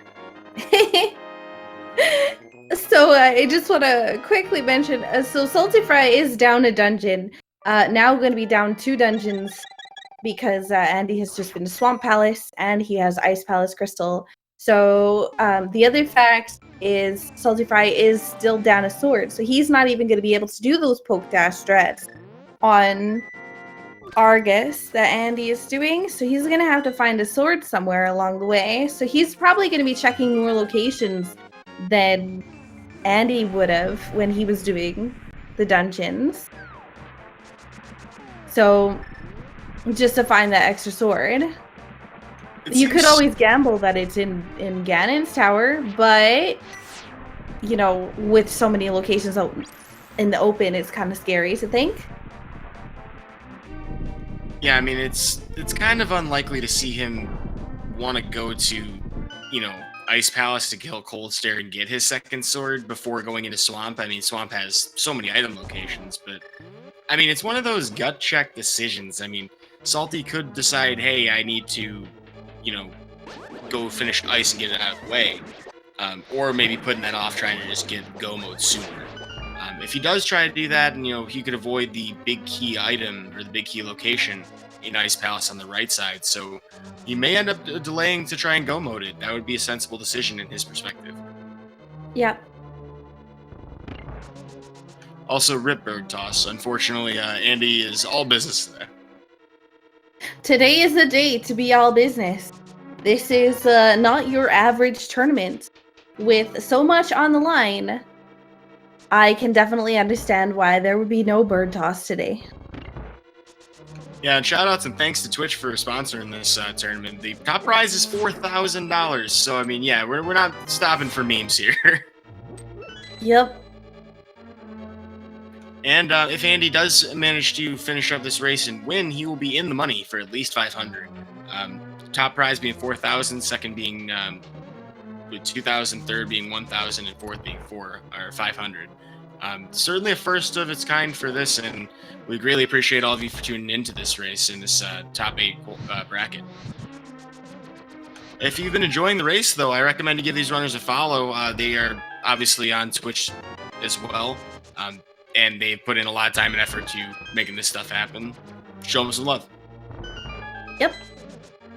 Type in !R in the chat if you want to see the runners. Oh, we did. Look at that. Our tracker on the ball here. Again, shout outs to our tracker, Miss Metroid, who is handling the fantastic little picture items at the bottom of the screen here. Yeah, tracker's highly underrated as far as you know, making these restreams happen, but they're also very, like, the tracker programs themselves, very useful if you're not sure what you've done in the game, if you're not sure what you have, if you want to just see where you can go. A lot of newer runners to Randomizer always find themselves asking, what do I even have available to me? And there are even trackers that can show you where in the game world is available based on what you've already clicked on the tracker. So a lot of great resources out there if you want to get into ALTTPR. Mm-hmm. It looks like we're going to check everything in Meyer today, aren't we? Yep. Yeah, it looks like it. Gotta find that big key. You may be wondering, how in the world is Andy shooting through blocks right now? The game actually treats those blocks as a sprite, and you can shoot through sprites in that regard. The game's kind of weird, but only while you're pushing the block. There's a more in-depth explanation that I am not an expert enough to really explain because the game's pretty weird. I, as a matter of fact, am, but it is so lengthy that I don't want to make everybody in the stream fall asleep. Thank you for at least knowing how to explain it. Hey, there's a lot, like we mentioned before, both the ALTTPR rando Discord and, of course, the SRL Discord for A Link to the Past. great resources. You could literally spend days learning stuff about this game if you really wanted to research like that. Sakura and I are being such nerds. Yes. Can confirm that is a fact. Do you think we're gonna see some spooky action glitch here in the basement of Misery Mire, though? I think I may have saw some dust clouds from Andy there. Yeah, we might. Andy does know how to do it, has done it many times before. So, but he doesn't have the fire rod out, so... No, this is gonna be a vanilla strap. Oh, unfortunately his beam there got caught up by the spike. So to explain what we're referencing, spooky action glitch, or the Mire Rod as some people call it, we found out in the last year about a really interesting glitch in the game where you can trick the game's memory storage for the fire rod splash damage to, well, I guess, act from a strange distance. You can add the altitude value from a different sprite and trick the game into shooting the fire rod splash damage even through walls, quite a distance away. And we can use that to save about 10 seconds here in Misery Mire. Yeah, it's amazing actually how many new glitches have been found within the last year because of Randomizer picking up Steam. It's actually super amazing to see the community revitalized like this. And Andy picking up the blue mail, thought he was gonna dodge it the whole seed, but nope. I got forced to pick it up on Vitreous. Well, I like that you mentioned that the community's brought up so many, new things in A Link to the Past and new discoveries. One of our own, actually, Raspberry Floof, who was tracking earlier today, was just playing around with the Cold Steer fight and noticed that the fire rod was doing weird things. And, one thing led to another. People were asking questions, trying to figure stuff out. It is amazing how much Zelda fans will dive to the depths of literally the code itself to try and figure this stuff out. And that's actually an unanswered question we had for a very long time, so I'm very happy to see that. Andy here reprising his super awesome hook dashes. I would compliment the Argus fight, but I'm not sure if he's finished with it yet. Now, I'm gonna quickly explain a lot because there's a lot of numbers going on in chat. So let's start this. We have a game we play where everybody in chat will guess between 1 to 22. There is a command that I think we used to start this, but I think it's just hang on. There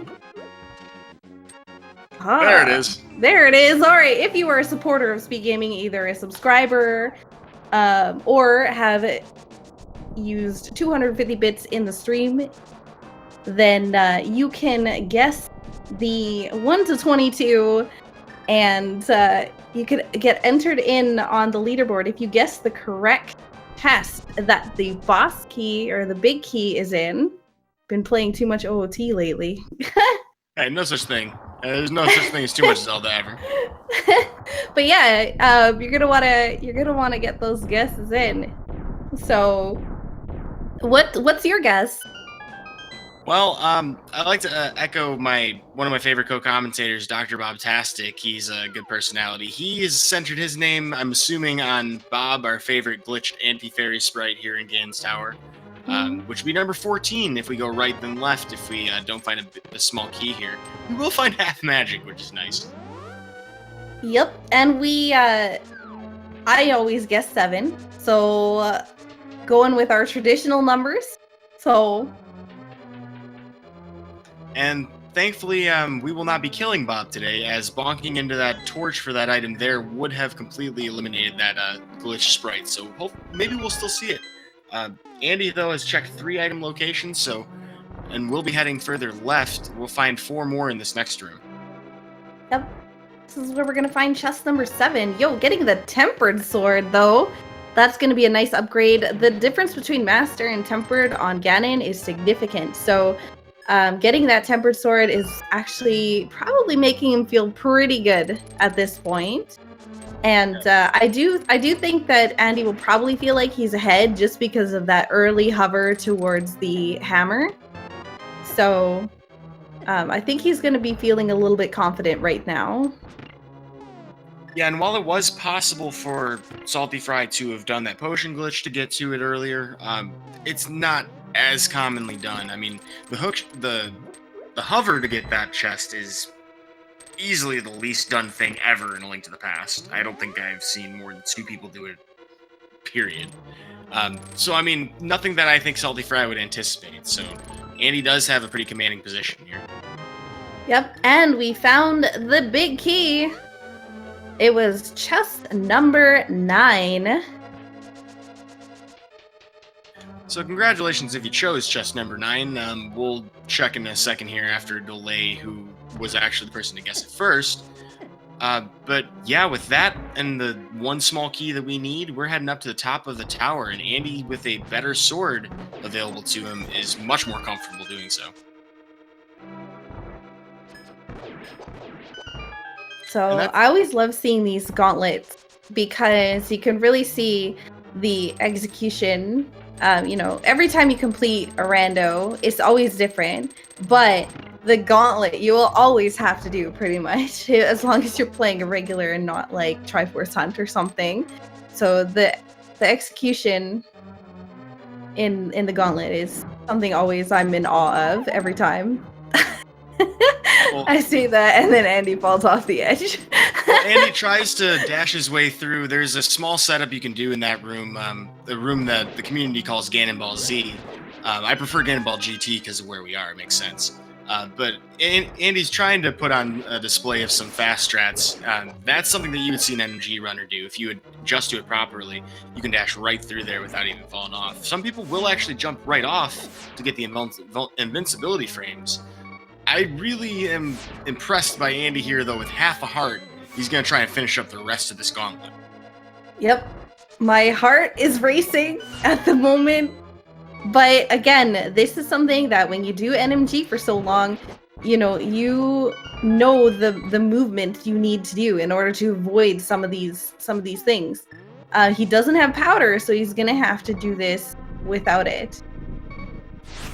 And he didn't preserve his mushroom, did he? No, he did not. He did end up handing it in. But he did pick up he did do cycle landmo, which is pretty good. Did not pick up the heart there either. So he just this is for chat. Basically keep you on your seat. Yeah, of all the things in Zelda 3, this is the most NMG segment of the game. I mean, this is as consistently execution as it gets. And that's why we call it the Gauntlet. There's so many rooms filled with enemies. We have boss refights. It's very much a test of all the skills you've built up across playing this entire game. Yep, and Andy is somebody who has done this on Oko, One Hit KO, has done the swordless. So, like, the amount of times that he's done this, it's, muscle memory at this point. Well, Andy has really nothing else to look for in these chests. He's going to skip everything else that's left. If you were holding out hoping to see the most hype hover of the entire run, it's coming up. I mean, well, I can't say that, though. I mean, we saw the hover for Hammer. But this is typically where you would get the most hype for hover. Moldorm 2 saves about 6 seconds if you do this first try. And very nicely done. Does get it first try. It would have been kind of dangerous if he had fallen, because I believe there's spikes. Well, there's spikes there too. Say hello to our bumper friend, who we don't see very often. Only see if you hover across that gap. Fair enough. But the bumper spasm out there. But yeah, I believe there is a spike floor underneath that fall, so... Yeah, depending on where you are on the platform, you may or may not actually fall into it. Andy here is refighting Aghanim. The Aghanim 2 fight, there's the same odds as before. You still got to get 6 hits, but only the main one can reflect you a blue ball attack. And Andy handled that, I believe, in 3 cycles. I didn't count that perfectly, but that was a pretty fast fight. Very, very fast Aga fight. And again, 1.5 hearts left. So not picking up magic in the room right before Moldorm. So this is going to be interesting. We see Salty is heading back towards Ice Palace to complete his last dungeon as Andy drops into the Ganon fight here. Also, yeah, this is Ganon literally one-hit KO mode, isn't it? Pretty much, yes. Ganon will definitely kill him if he walks into him. I don't know about his trident, or I don't think the bats kill him, but definitely Ganon will, for sure. Yeah, Andy barely missed the one cycle in the first phase. In the NMG fight, and this is one of the most practiced NMG fights by far, you have to do a sword spin that actually reflects off the trident in order to get a double spin on him. And that's going to cost him because this setup for the second and third phase is going to potentially put him in danger here with these fire bats. Yeah, but he takes care of it really easily. This remaining part should be a lot safer because he's going to have the setup. This really speaks to his experience because, I mean, this is a fight that if you're feeling tense, if you're like, oh my gosh, I'm looking at SRL, he's going to dot down any second now. You know, less experienced runners could potentially panic and fall here. He's getting the double in here. And he'll get a nice another double right here. And that's it. GG. He's got to walk into the room, claim the Triforce.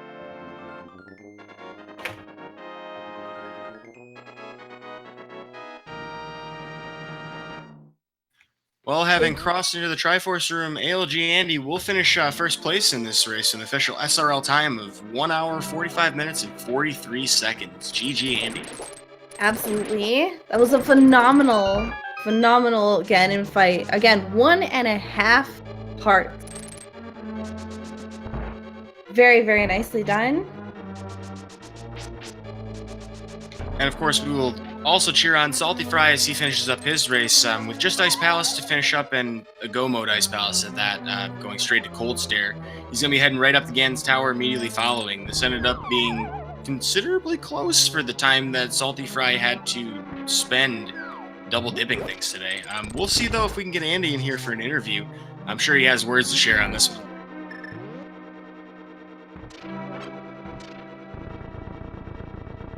Here's hoping saltyphry's Cold Stare goes just as well as Andy's did. Yeah, this, again, he's still sitting with Fighter Sword, so it's going to be interesting.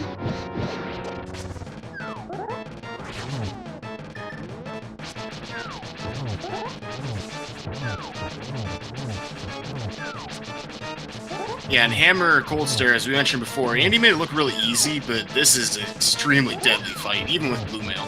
You're expected to have Blue Mail in the vanilla game, though, so I mean, this is kind of balanced, I guess. Yeah. But you'd have Master Sword, at least. Tempered Sword, probably. Yeah, it's one of those situations where if you had walked in with full health and at least Master Sword, I would consider like Sword Beam strats on this fight.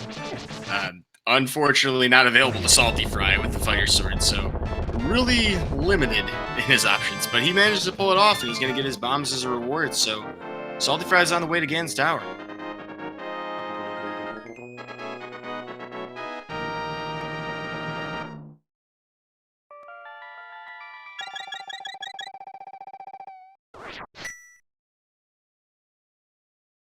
And of course, as a reminder, if you've been enjoying this race so far today and you want to see more of these runners in their natural element, recommend giving them a follow. They put on a really great show for us today. And if you're a fan of Randomizer, I'm presuming you are if you're in this chat, you're going to see these guys in more tournaments. Probably the fall tournament, although I can't speak for either of them, I would assume. Hello, Andy. Congratulations on your second win. Oh, hey, thanks. That was amazing to watch, Andy. Did you practice hovers today? Is your hover muscle having been rested? I mean, no, today was just a good day, I suppose. I have to say, or I have to ask, when you found the hammer in that chest in Pod, how confident were you feeling about being ahead? I felt pretty good for a while until the bow took me forever to find, and I'm like, well, crap, if something's pendant or at home, I'm probably losing this race. 'Cause I'm not going back there. But yeah, once I found the bow, like, I don't know, I put off, like, pretty much every, or almost every hammer lock thing until I found the bow. I don't know, Yeah. it was weird to play with how early that hammer sequence break was and how long it took me to find the bow. I guess it was weird. Oddly enough for this seed, it was pretty linear in a sense that, you know, you were both kind of doing exactly the same things, except for you had the hammer, whereas Salty did not. But the plays that you made based on, you know, where the hammer would, you know, where you found the hammer were very logical in the sense that, you know, avoiding Turtle Rock, because, you know, you might find the I guess the bow somewhere else, and, you know, other things lead to the mirror and yada yada. So it was actually really interesting to watch and commentate. And there were a lot of interesting differences because of that hammer, you know, that you picked up from the hover. Saltyphry did not have nearly as much information available to him, and having the knowledge that certain things, you know, could or couldn't be bow locked, couldn't or couldn't be hammer locked, it really seemed like you put that on display for us today, Andy, that, you know, that influenced decision making. But as it turned out, it didn't take you that much longer to get bow than Saltyphry in the grand scheme of things. Yeah, it was maybe 5 minutes, if that. Very close behind each other. Did you end up feeling nervous about that either, though? Not too much. I was honestly more nervous about, like, finding the ice rod and just the ice rod in swamp or something like that, and, like, having a forced double dip Turtle Rock. That would have been awful. That would have been awful with Master Sword or Fighter Sword first in Saltyphry's case. Saltyphry actually hadn't gone to Catfish for a very long time. Actually, I don't even think he has gone to Catfish, as a matter of fact. This will almost certainly be a Master Sword Ganon unless it's at the top of the tower. Yep. But, yeah, some of those checks were really weird. Like, I was just kind of doing them to do them because they weren't hammer locked. I don't know. It was definitely interesting to play, for sure. And I'm assuming the beginning of the game, when you went to the race game, saw Blue Mail, did you save and quit because of muscle memory and then walk back to the shovel, or was that intentional? I always forget that it's probably a little faster to walk to the shovel spot from there, but oh well. Yeah, I know exactly what you mean. Muscle memory is hard, especially when you do, like, so many randos, and it's not often you get the shovel that early in the seed. Yeah, Boots early was real nice. Cape last possible location was not. Actually, you and Saltyphry, that was another place where you varied. Saltyphry had the cape earlier, but didn't get the boots until really late in, so didn't get the sword for a while, whereas you had done the opposite. Got the boots first, which gave you the sword, and you went into Eastern Palace, where Saltyphry actually didn't go to Eastern Palace until after he had got the bow. Oh, wow. So, yep. Oh, well, so we definitely have some people asking about, now that we know that you've secured your berth into the semifinals, any idea when we might end up seeing your next round of matches? That I do not know. You did just finish, so I mean, no pressure. Yeah. It's based on availability from both the runners and whatnot, and SG availability. And SG availability, yep. So we're not the ones that pick the times this time around. We just get told what times and if we can do them or not, basically. But I'd assume they'll be like early afternoon next week. later in the week, probably. It was definitely a pleasure yesterday, today, and then even a little bit of tomorrow to get so many consecutive randomizer matches in a row for this specific tournament. But not to be inundated with like 50 million runners. It's been nice to see a very curated selection of individuals who have, obviously, yourself included, fought your way to get into this position. But it's a much tighter competition to watch. We only have 8 people to keep track of, and I think it's really exciting to see how the stakes are so high. Yeah, it'll be it's gonna be interesting. The two tournament champions facing off in the semifinals is gonna be great. Yep. That's actually really interesting how that ended up working out. But at this point, you're guaranteed at least a minimum of the 4th place. So that must feel a little bit nice, I guess. It feels good. Feels good. So, Andy, I'm hoping I get a chance to ask you if in a final series, we're always wishing for the best for our runners, but are you going to go to Disneyland if you win the whole thing? Funny you mention that, actually. I'm probably going to Disney World in November, so... Well, you got something to fight for. Exactly. So I kind of have to win, so I can say I'm going to Disney World, because I am. I feel like that's the convention. Is that the sports equivalent? I mean, what would be the equivalent? You go to, like, TwitchCon? I guess, but I'm doing that too, so I'm still doing things reversed. You're a busy man, Andy. Yeah, the end of this year has been real busy. Yeah, it's not only now with your, I guess, work in the messenger speedrunning community, and then having to do all this top 8 races too, and whatnot. How do you do it? I just don't sleep. That's the answer. Well, since we have a little bit left before saltyphry finishes up here on stream, he is in Moldorm 2 right now, making great work of the tower with just Master Sword, I would say. Anything, because obviously you've got a little bit better insight than a lot of people do. Any thoughts on this fall tournament coming up? It should be interesting. I'm excited to see how the qualifiers work out for that, because we're still kind of...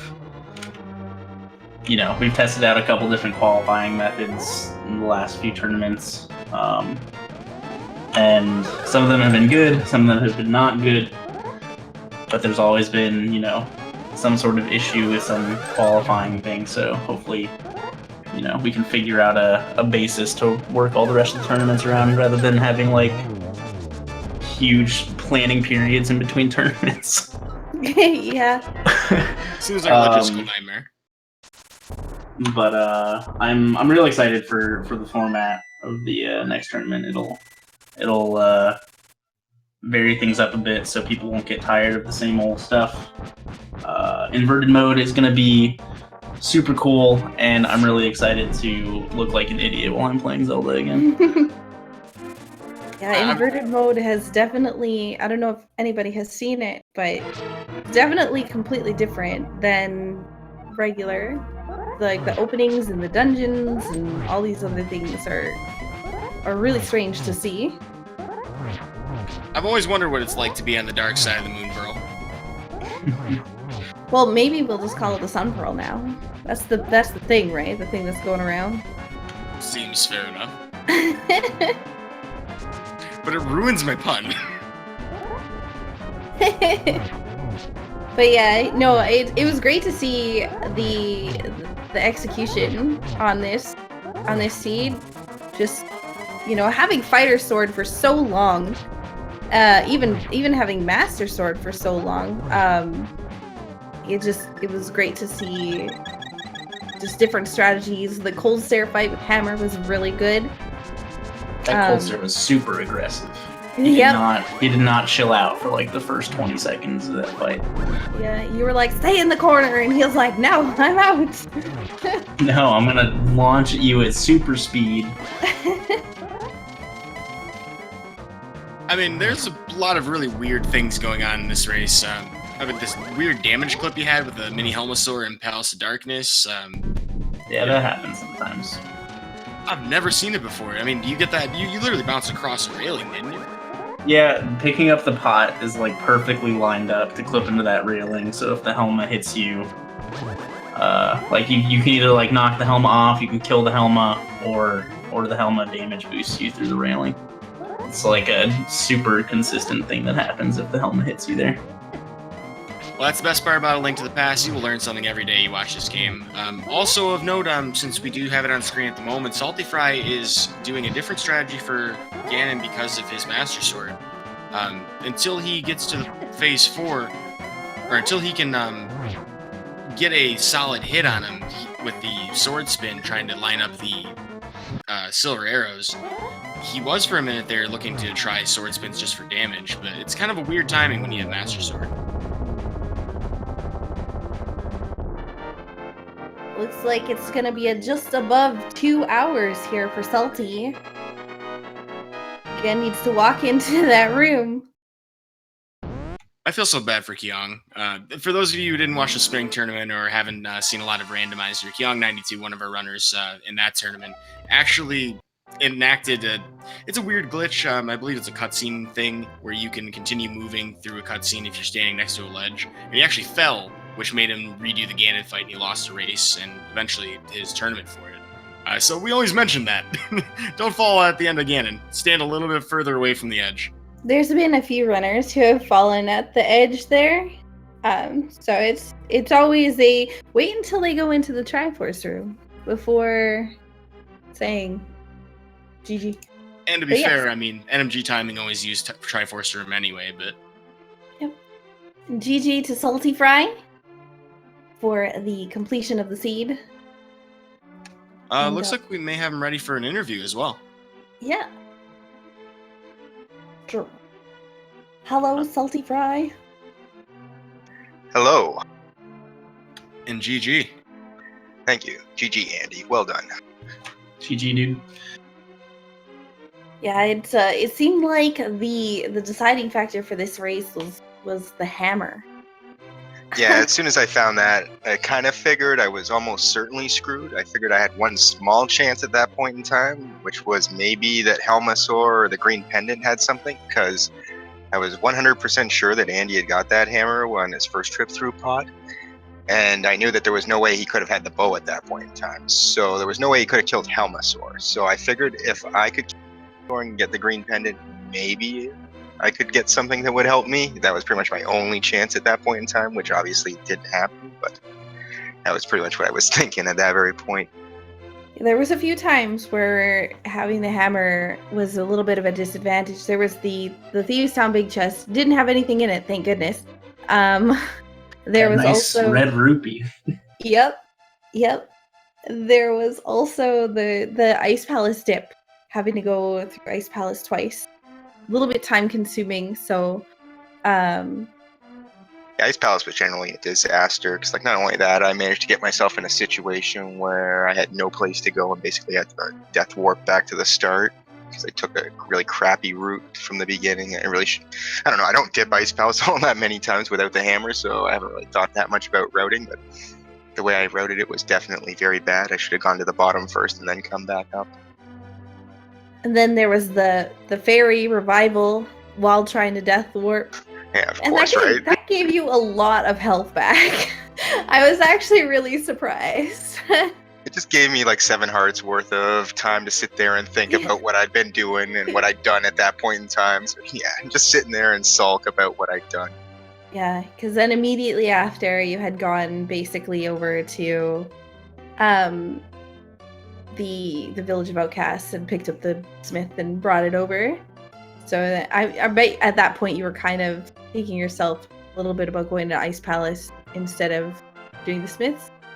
Yeah, well, that was a rough kind of spot for the bow too, right? Because the way it kind of expected you to come around, you were almost certainly just going to kind of clear everything as you were going to go, and then you would have gotten the mitts at the very end over in Hype Cave. Yep. I guess with the hammer, obviously, you could have maybe gone the other way around, which might have worked out a little better.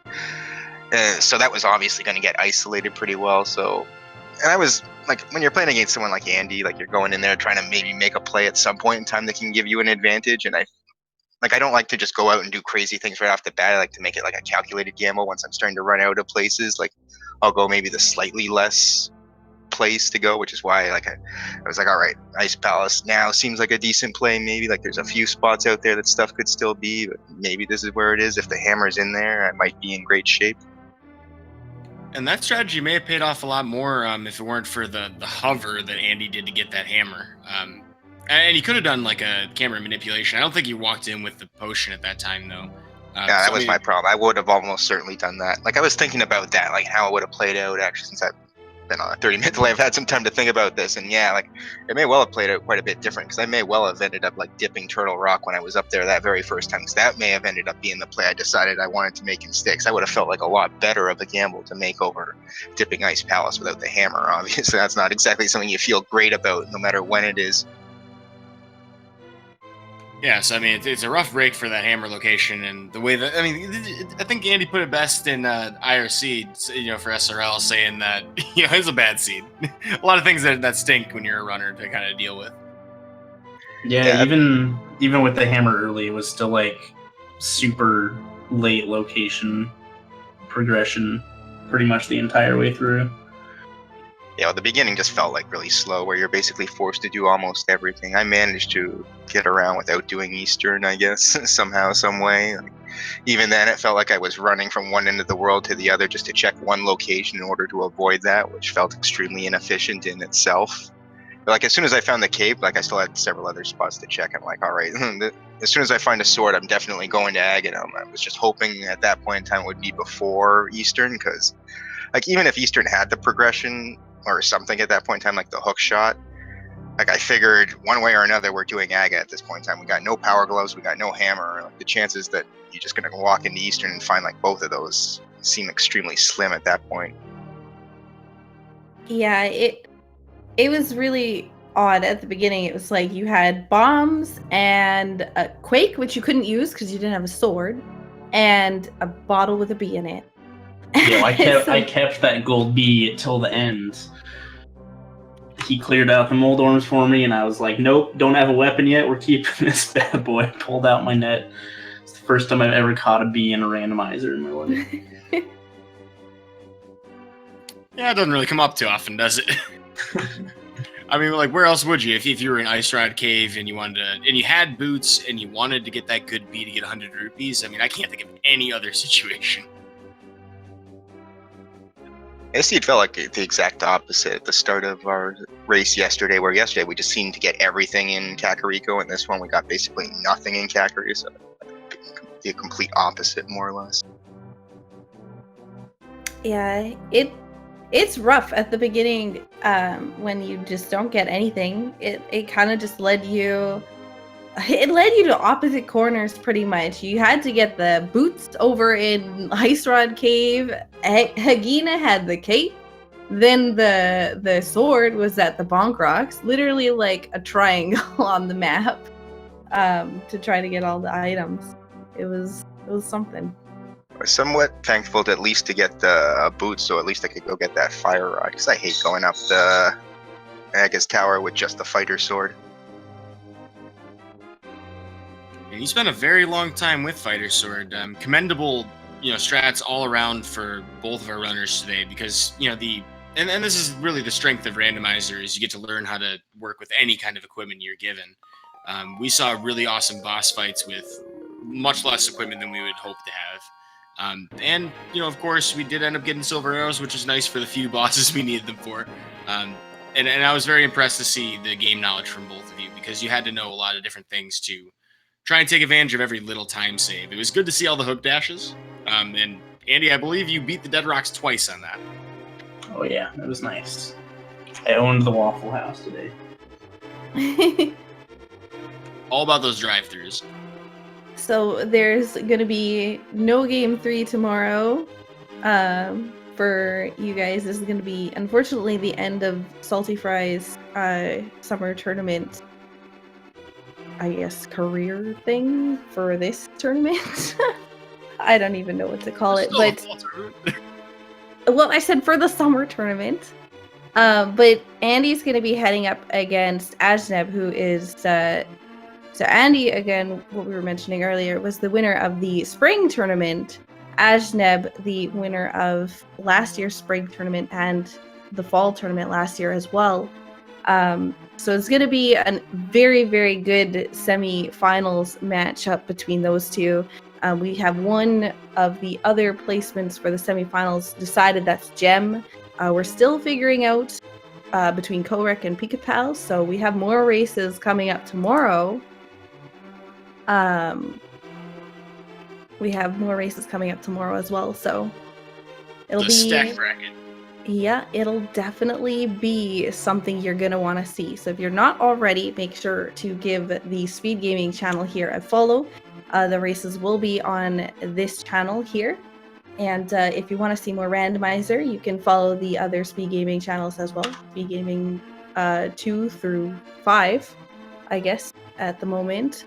They will sometimes be hosting Randomizer or other Speed Games tournaments. So thank you guys both so much for racing. You guys both did a phenomenal job. I'll let Yuta take the reins from here.